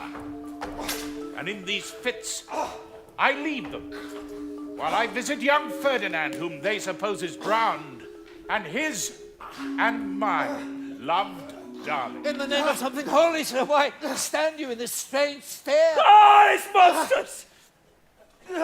Monstrous, methought the billow spoke and told me of it. The winds did sing it to me, and the thunder, that deep and dreadful organ pipe, pronounced the name of Prosper. They did base my trespass. And therefore my son in the ooze is bedded. And I'll seek him deeper than ever plummet sounded. And within there lie muddy. But one fiend at a time! I'll fight their legions all! I'll be thy second! All three of them are desperate. Their great guilt, like poison given to work a great time after now, begins to bite their spirits. I do beseech you that out of suppler joints, follow them swiftly and hinder them from what this ecstasy may now provoke them to. Follow, I pray you! If I have too austerely punished you, your compensation makes amends, for I have given you here a third of mine own life, or that for which I live. Who once again I tender to thy hand. All thy vexations were but my trials of thy love, and thou hast strangely stood the test. Here, afore heaven, I ratify this, my rich gift. Oh, Ferdinand, do not smile at me that I boast of her. For thou shalt find she will outstrip all praise and make it halt behind her. I do believe it, against an oracle. Then, as my gift, and thine own acquisition worthily purchased, take my daughter.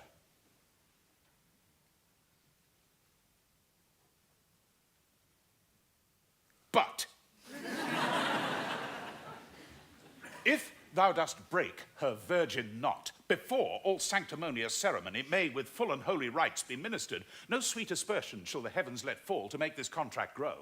But barren hate, sour-eyed disdain, and discord shall bestrew the union of your bed with weeds so loathly that you shall hate it both.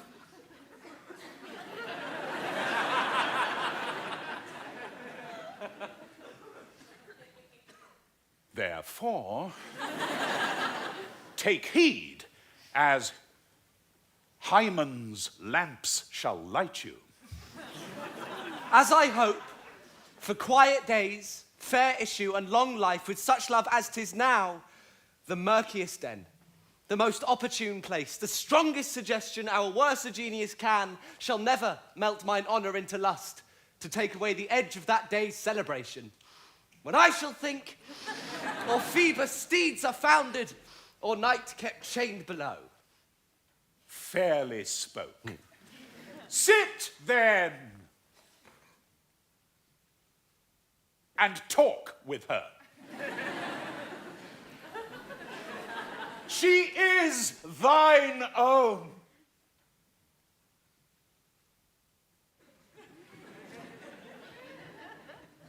What, Ariel?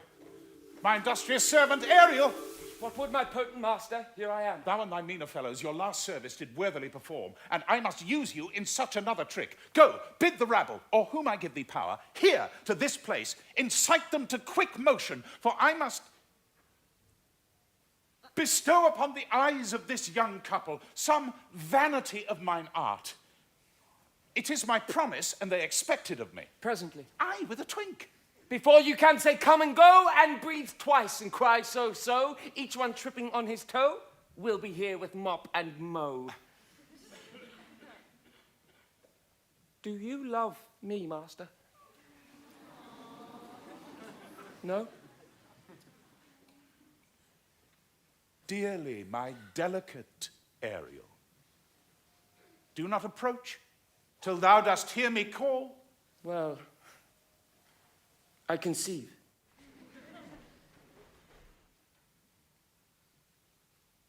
Look, thou be true!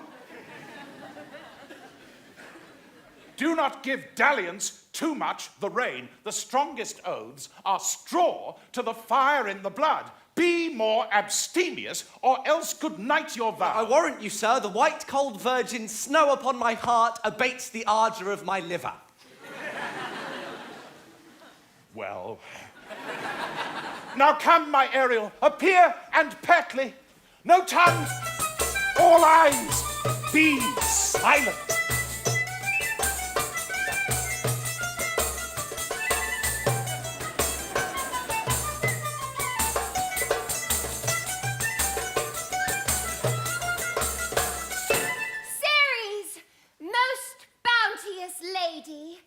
Thy rich lees of wheat, rye, barley, vetches, oats, and peas.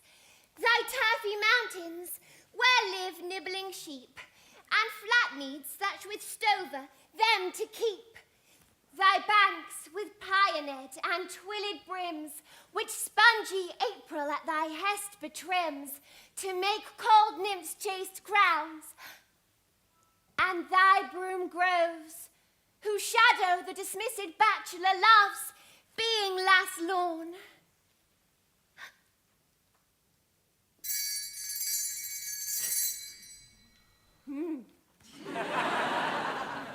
Thy pole-clipped vineyard, and thy sea marge, sterile and rocky hard, where thou thyself dost err.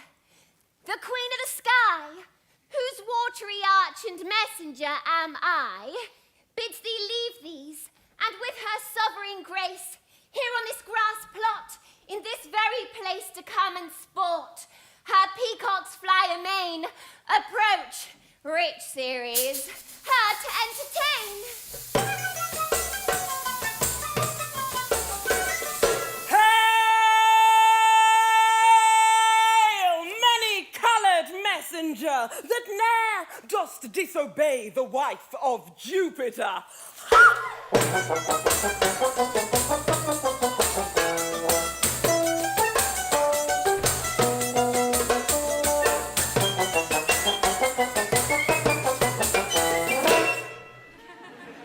Who, with thy saffron wings upon my flowers, diffusest honey drops, refreshing showers, and with each end of thy blue bow dost crown my bosky acres and my unshrubbed down.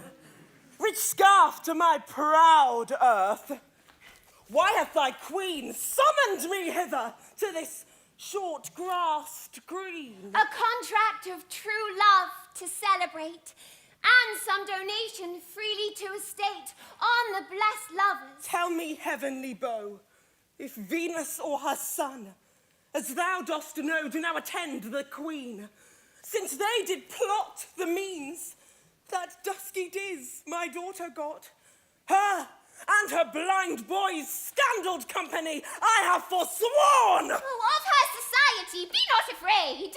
I met her deity, cutting the clouds towards Paphos, and her son, dove drawn with her.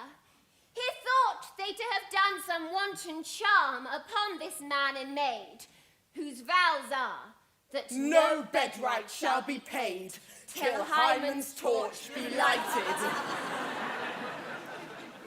But in vain, Mars' hot minion is returned again. Her waspish-headed son has broke his arrows, swears he will shoot no more but play with sparrows, and be a boy right Highest queen of states, great Juno comes! I know her by her gait.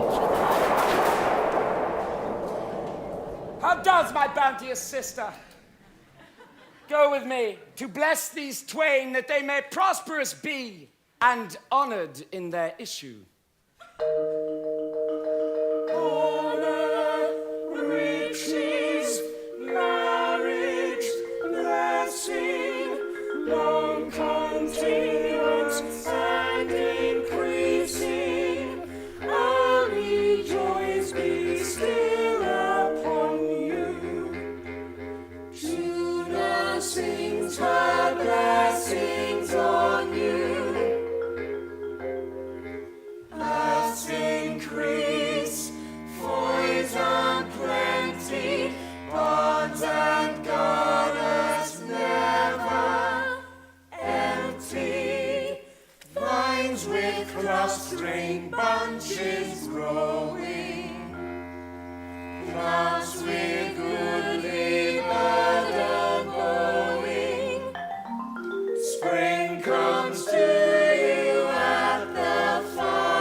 This is a most majestic vision. And harmonious charmingly. May I be bold to think these spirits? Spirits which by mine art I have from their confines called to enact my present fancies. Let me live here ever. So rare a wondered father and a wise makes this place paradise. Sweet, now silence. Juno and Ceres, whisper seriously. There's something else to do. Hush and be mute, or else our spell is marred. You nymphs called naiads of the winding brooks, with your sedged crowns and ever harmless looks, leave your crisp channels, and on this green land answer your summons. Juno does command. Come, temperate nymphs, and help to celebrate a contract of true love. Be not too late.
That foul conspiracy of the beast Caliban and his confederates against my life. The minute of their plot is almost come. Well done. Avoid no more.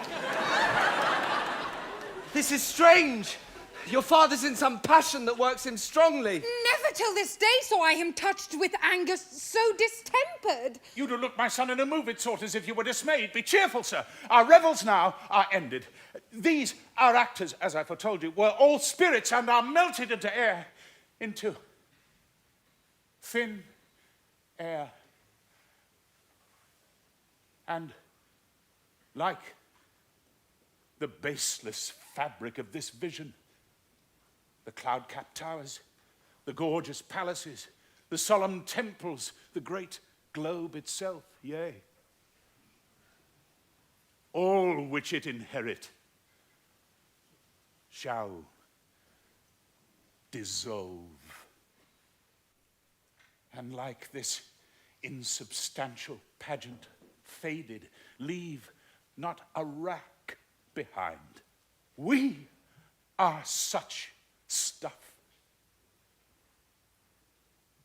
as dreams are made on, and our little life is rounded with a sleep. Sir, I am vexed. My old brain is troubled. Bear with my weakness.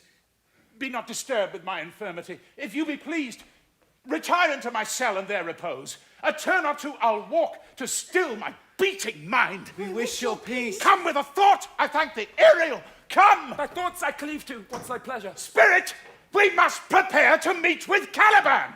Aye, my commander. When I presented Ceres, I thought to have told thee of it, but I feared lest I might anger thee. Say again, where did thou leave these varlets? I told you, sir. They were red hot with drinking, so full of valor that they smote the air for breathing in their faces, beat the ground for kissing of their feet, yet always bending towards their project. Then I beat my tabor, at which, like unbacked colts, they pricked their ears, advanced their eyelids, lifted up their noses as they smelt music, so I charmed their ears. But calf-like, they my lowing followed through toothed briars, sharp furzes, pricking gorse, and thorns, which entered their frail shins. At last I left them in the filthy mantled pool beyond your cell, there dancing up to the chins that the foul lake o'erstunk their feet. This was well done, my bird. Thy shape invisible, retain thou still. The trumpery in my house, go, bring it hither, for stale to catch these thieves. I go! A devil, a born devil, on whose nurture can never stick, on whom my pains, humanely taken, all lost, quite lost. And as with age his body uglier grows, so his mind cankers. I will plague them all, even to roaring.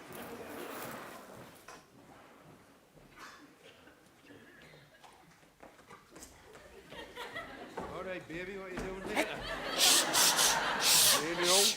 Pray you tread softly, that the blind mole may not hear a footfall.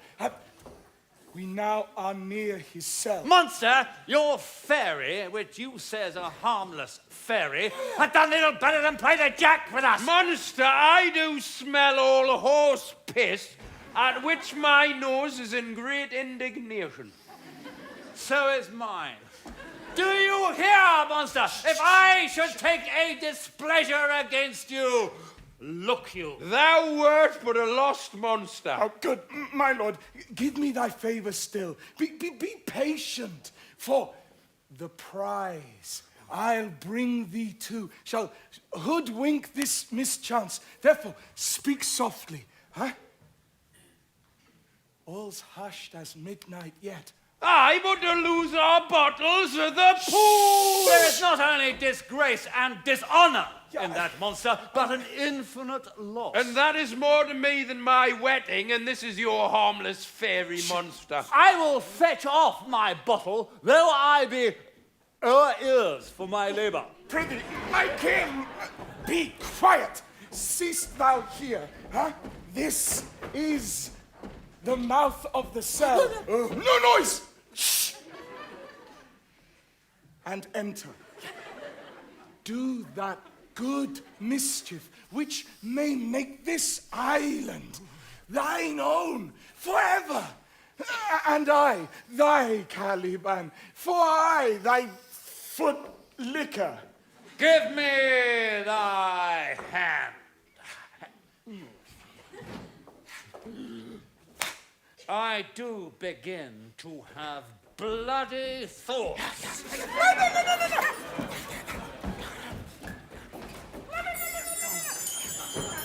Oh, King Stefano! Oh, Pia! Oh, worthy Stefano! Look what a wardrobe here is for thee! Let it alone, thou fool! It is but trash! Oh, no, monster! We know what belongs to a frippery! Oh, King Stefano! Put off that gown, Trinculo! By this hand, I'll have that gown. Oh, thy grace shall have it! Oh, no. Oh, the dropsy drown this fool! What do you mean? To dote thus on such luggage? No, God, let it alone. Hey, no, no. Say, no, do the murder first. No, no, if he awake from toe to crown, he'll fill our skin with pinches. He'll make us strange stuff. Be you quiet, monster! Mistress Line! Is not this my jerkin? Now is the jerkin under the line. Now, jerkin, you would like to lose your hair and prove a bald jerkin. Do we steal by line and level, and like your grace? I thank thee for that jest. Ooh, here's a garment for thee. Wit shall not go unrewarded while I am king of this country. Still, by line and level is an excellent pass of paint. There's another garment for thee. Monster, come, put some lime upon your fingers and away with the I rest. will have none on't. We shall lose our time and all return to barnacles. What apes with foreheads villainous low? Monster, lay your fingers. Help to bear this away to where my hog's head of wine is, or I'll turn you out of my kingdom. Here, carry this. Yeah, and this. Aye, and this. Hey, Mountain! Hey! Silver, there it goes, Silver! Fury! There, tyrant, there! Ha! Go! Charge my goblins and they grind their joints with dry convulsions, shorten up their sinews with aged cramps, more pinch-spotted make them than Pan or Catamante! On the roar! Let them be hunted soundly!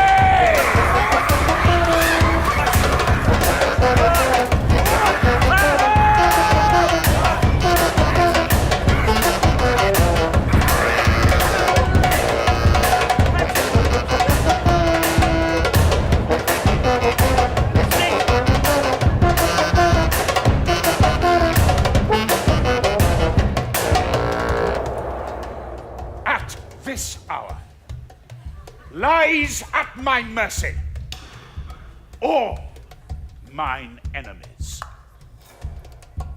Now does my project gather to a head. My charms crack not, my spirits obey, and time goes upright with his carriage. How's the day?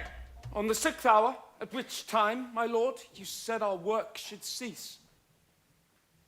I did say so.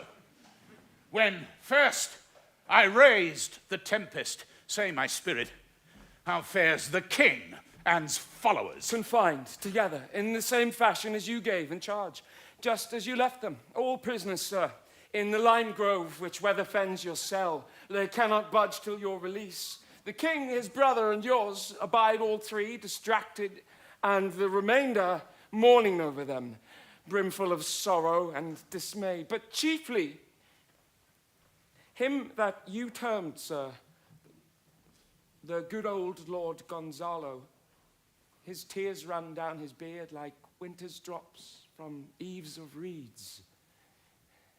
Your charm so strongly works, and that if you now beheld them, your affections would become tender.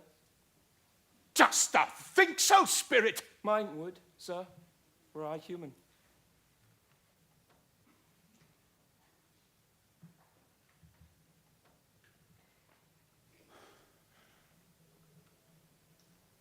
And mine shall. Hast thou, which art but air, a touch, a feeling of their affliction, and shall not myself, one of their kind that relish all as sharply passion as they, be kindlier moved than thou art?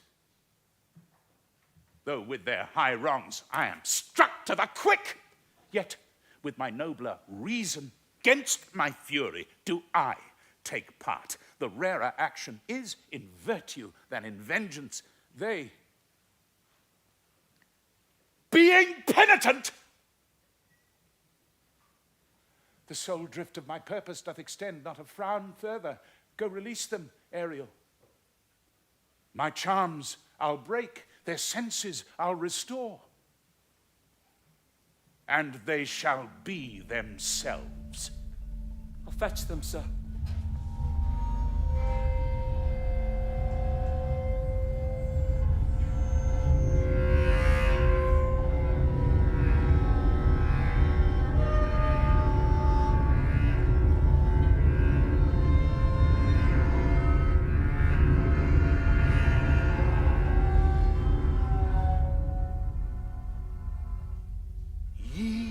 delves of hills, brooks, standing lakes, and groves. And ye that on the sands with printless foot do chase the ebbing Neptune and do fly him when he comes back. You demi-puppets that by moonshine do the green sour ringlets make, whereof the ewe not bites, and you whose pastime is to make midnight mushrooms that rejoice to hear the solemn curfew. By whose aid, weak masters though ye be, I have bedimmed the noontide sun, called forth the mutinous winds, and twixt the green sea and the azured vault set roaring war. To the dread rattling thunder have I given fire, and rifted Jove's stout oak with his own bolt. The strong-based promontory have I made shake, and by the spurs plucked up the pine and cedar. Graves at my command have waked their sleepers, oped and led them forth by my so potent art. Yet this rough magic I here abjure. And when I have required some heavenly music, which even now I do, to work mine end upon their senses, that this airy charm is for,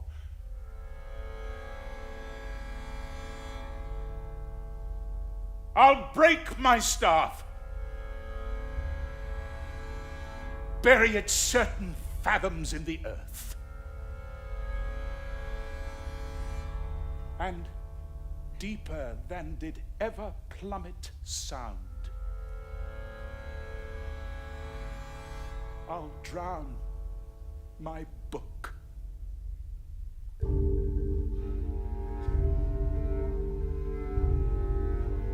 A solemn air, and the best comforter to an unsettled fancy, cure thy brains. Now useless, boiled within thy skulls, there stand, for you are spell-stopped. Holy Gonzalo, honorable man, mine eyes, even sociable to the show of thine, fall fellowly drops. The charm dissolves apace, and as the morning steals upon the night, melting the darkness, so their rising senses begin to chase the ignorant fumes that mantle their clearer reason. O good Gonzalo, my true preserver, and a loyal sir to him thou followest, I will pay thy graces home both in word and deed. Most cruelly didst thou, Alonso, use me and my daughter. Thy brother was a furtherer in the act. Thou'rt pinched for it now, Sebastian. Flesh and blood. You, brother mine, that entertained ambition, expelled remorse and nature, and with Sebastian, whose inward pinch is therefore most strong, would here have killed your king.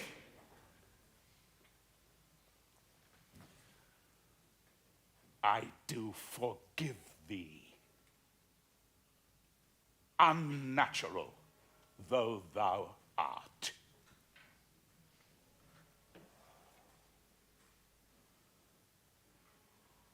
Their understanding begins to swell, and the approaching tide will shortly fill the reasonable shore that now lies foul and muddy.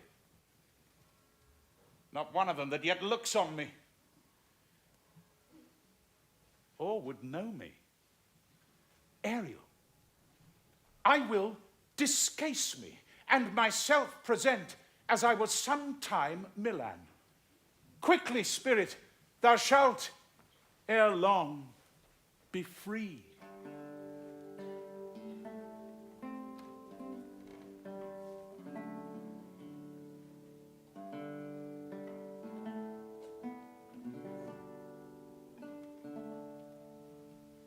Where the bee sucks, there suck I.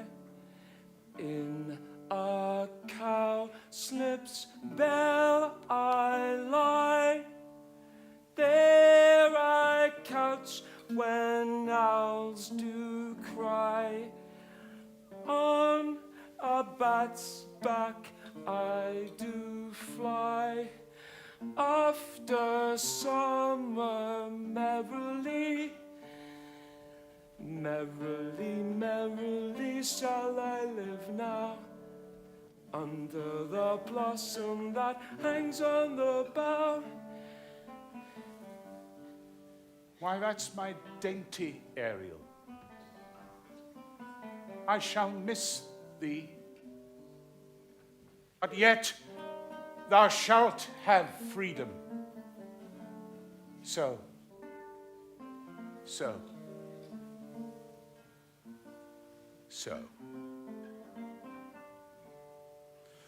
To the king's ship, invisible as thou art, there shalt thou find the mariners asleep under the hatches, the master and the boatswain being awake, enforce them to this place. And presently, I prithee, I drink the air before me and return our air your pulse twice beat. All torment, trouble, wonder, and amazement inhabit here. Some heavenly powers guide us out of this fearful country. Behold, Sir King, the wronged Duke of Milan, Prospero. For more assurance that a living prince does now speak to thee, I embrace thy body.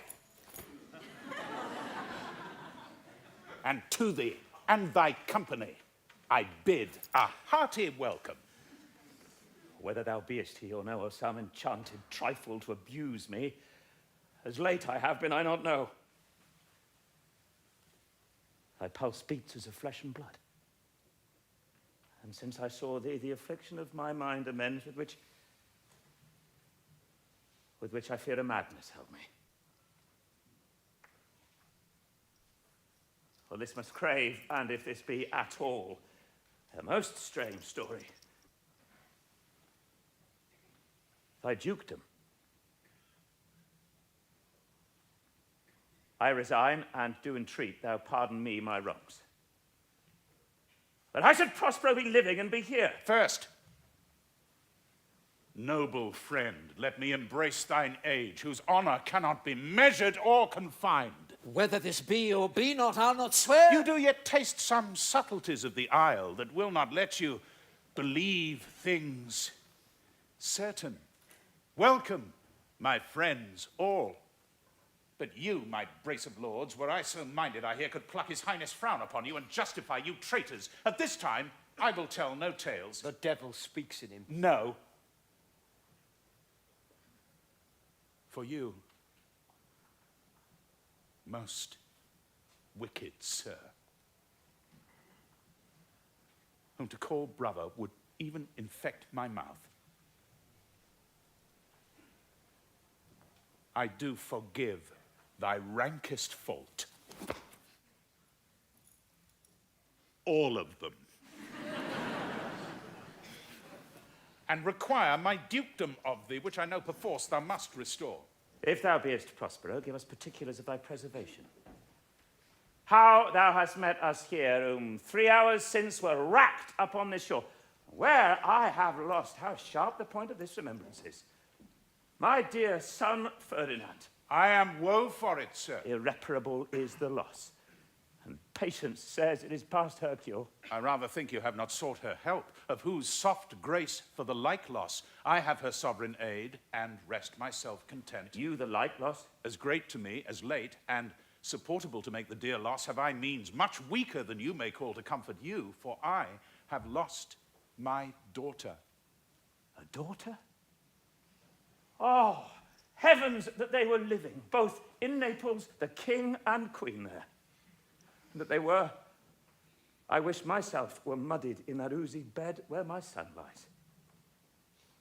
When did you lose your daughter? In this last tempest?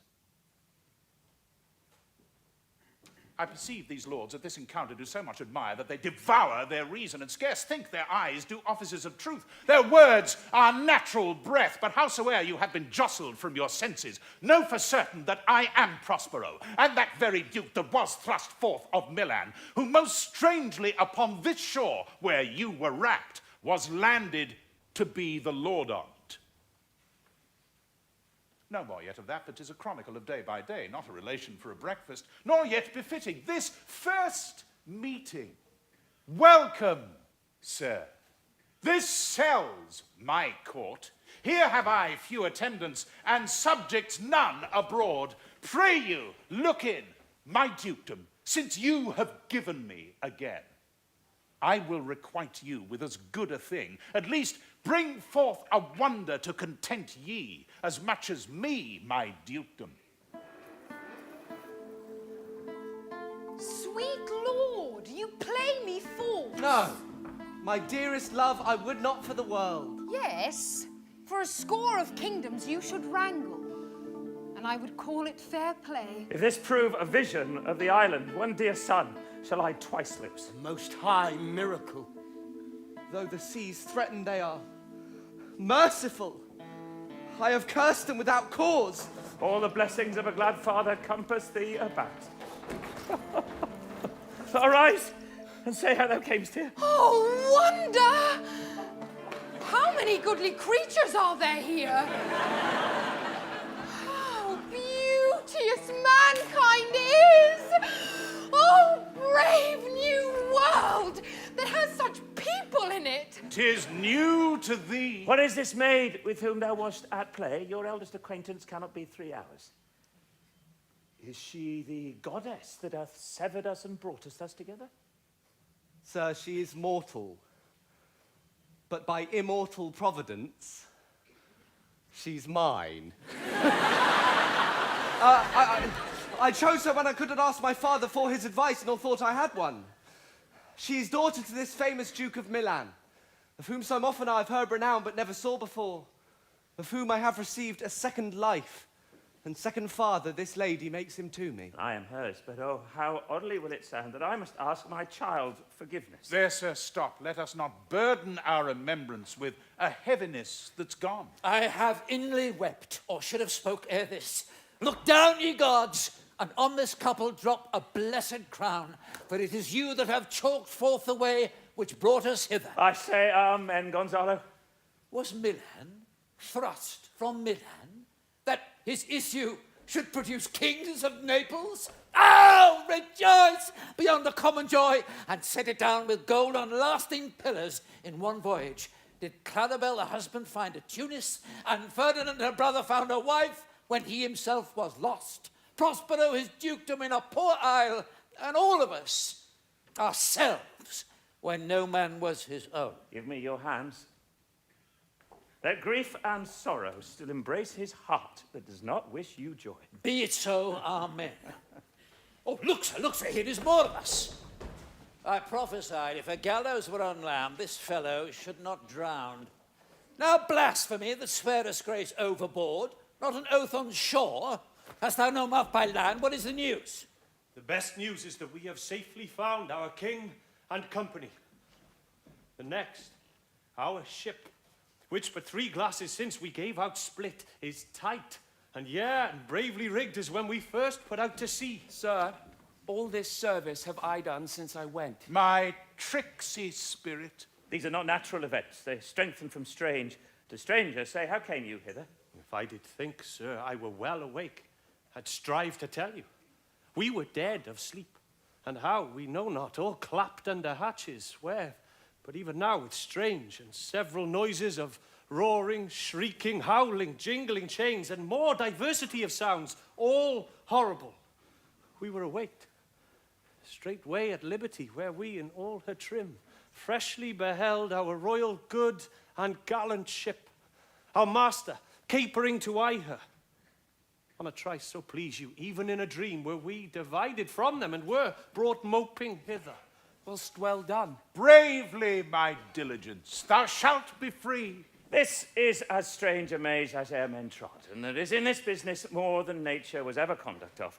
Some oracle must rectify our knowledge. Sir, my liege, do not infest your mind with beating on the strangeness of this business. At picked leisure, which shall be shortly, single I'll resolve you, which to you shall seem probable, of every these happened accidents.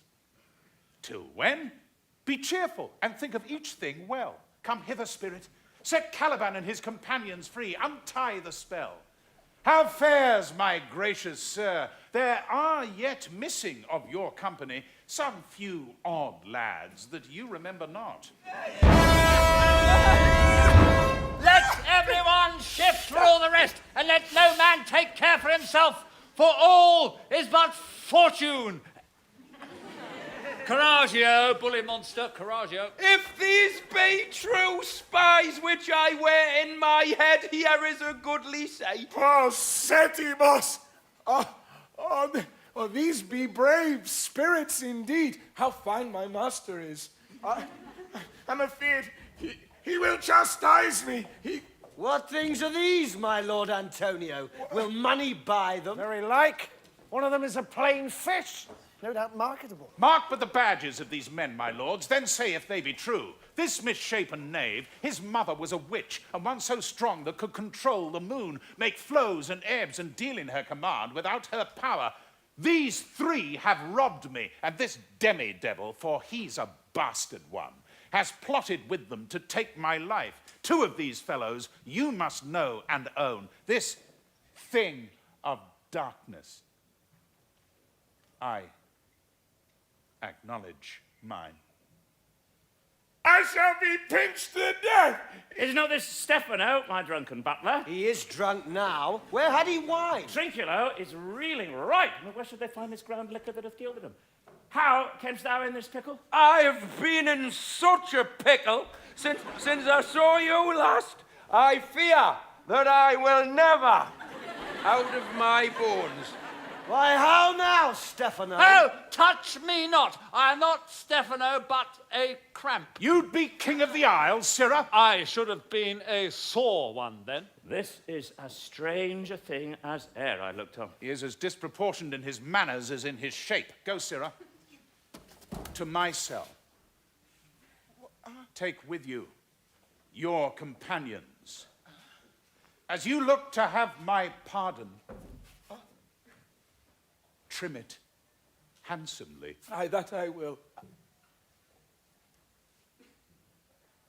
And I shall be wise hereafter and seek for grace. I would have thrice double as was I to take this drunkard for a god and worship this dull fool. Go to. Huh? Away. Hence, and bestow your luggage where you found it. Or stole it, rather.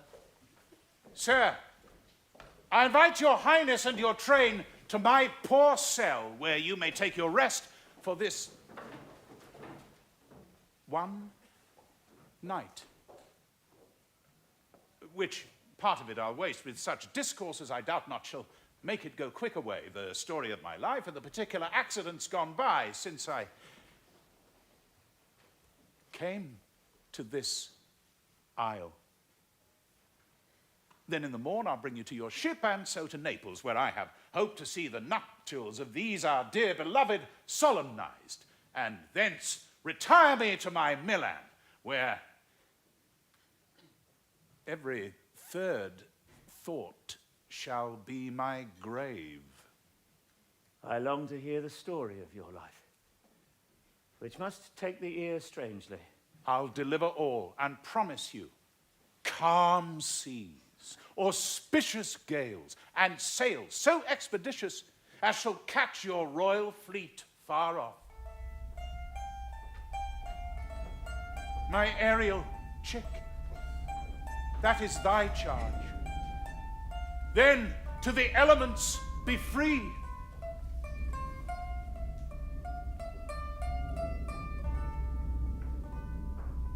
And fare thou well.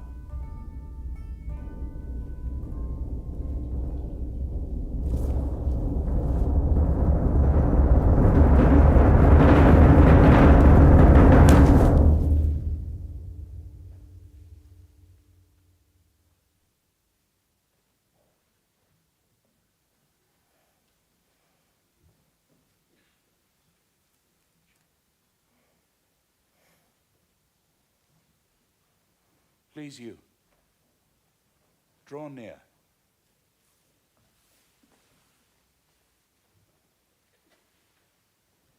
Now my charms are all o'erthrown, and what strength I have's mine own, which is most faint. Now 'tis true, I must be here confined by you, or sent to Naples. Let me not, since I have my dukedom got and pardoned the deceiver, dwell in this bare island by your spell. But release me from my bands with the help of your good hands. Gentle breath of thine my sails must fill, or else my project fails, which was to please. Now, I want spirits to enforce, art to enchant, and my ending is despair, unless I be relieved by prayer, which pierces so that it assaults mercy itself and frees all faults. As you from crimes would pardoned be, let your indulgence set me free.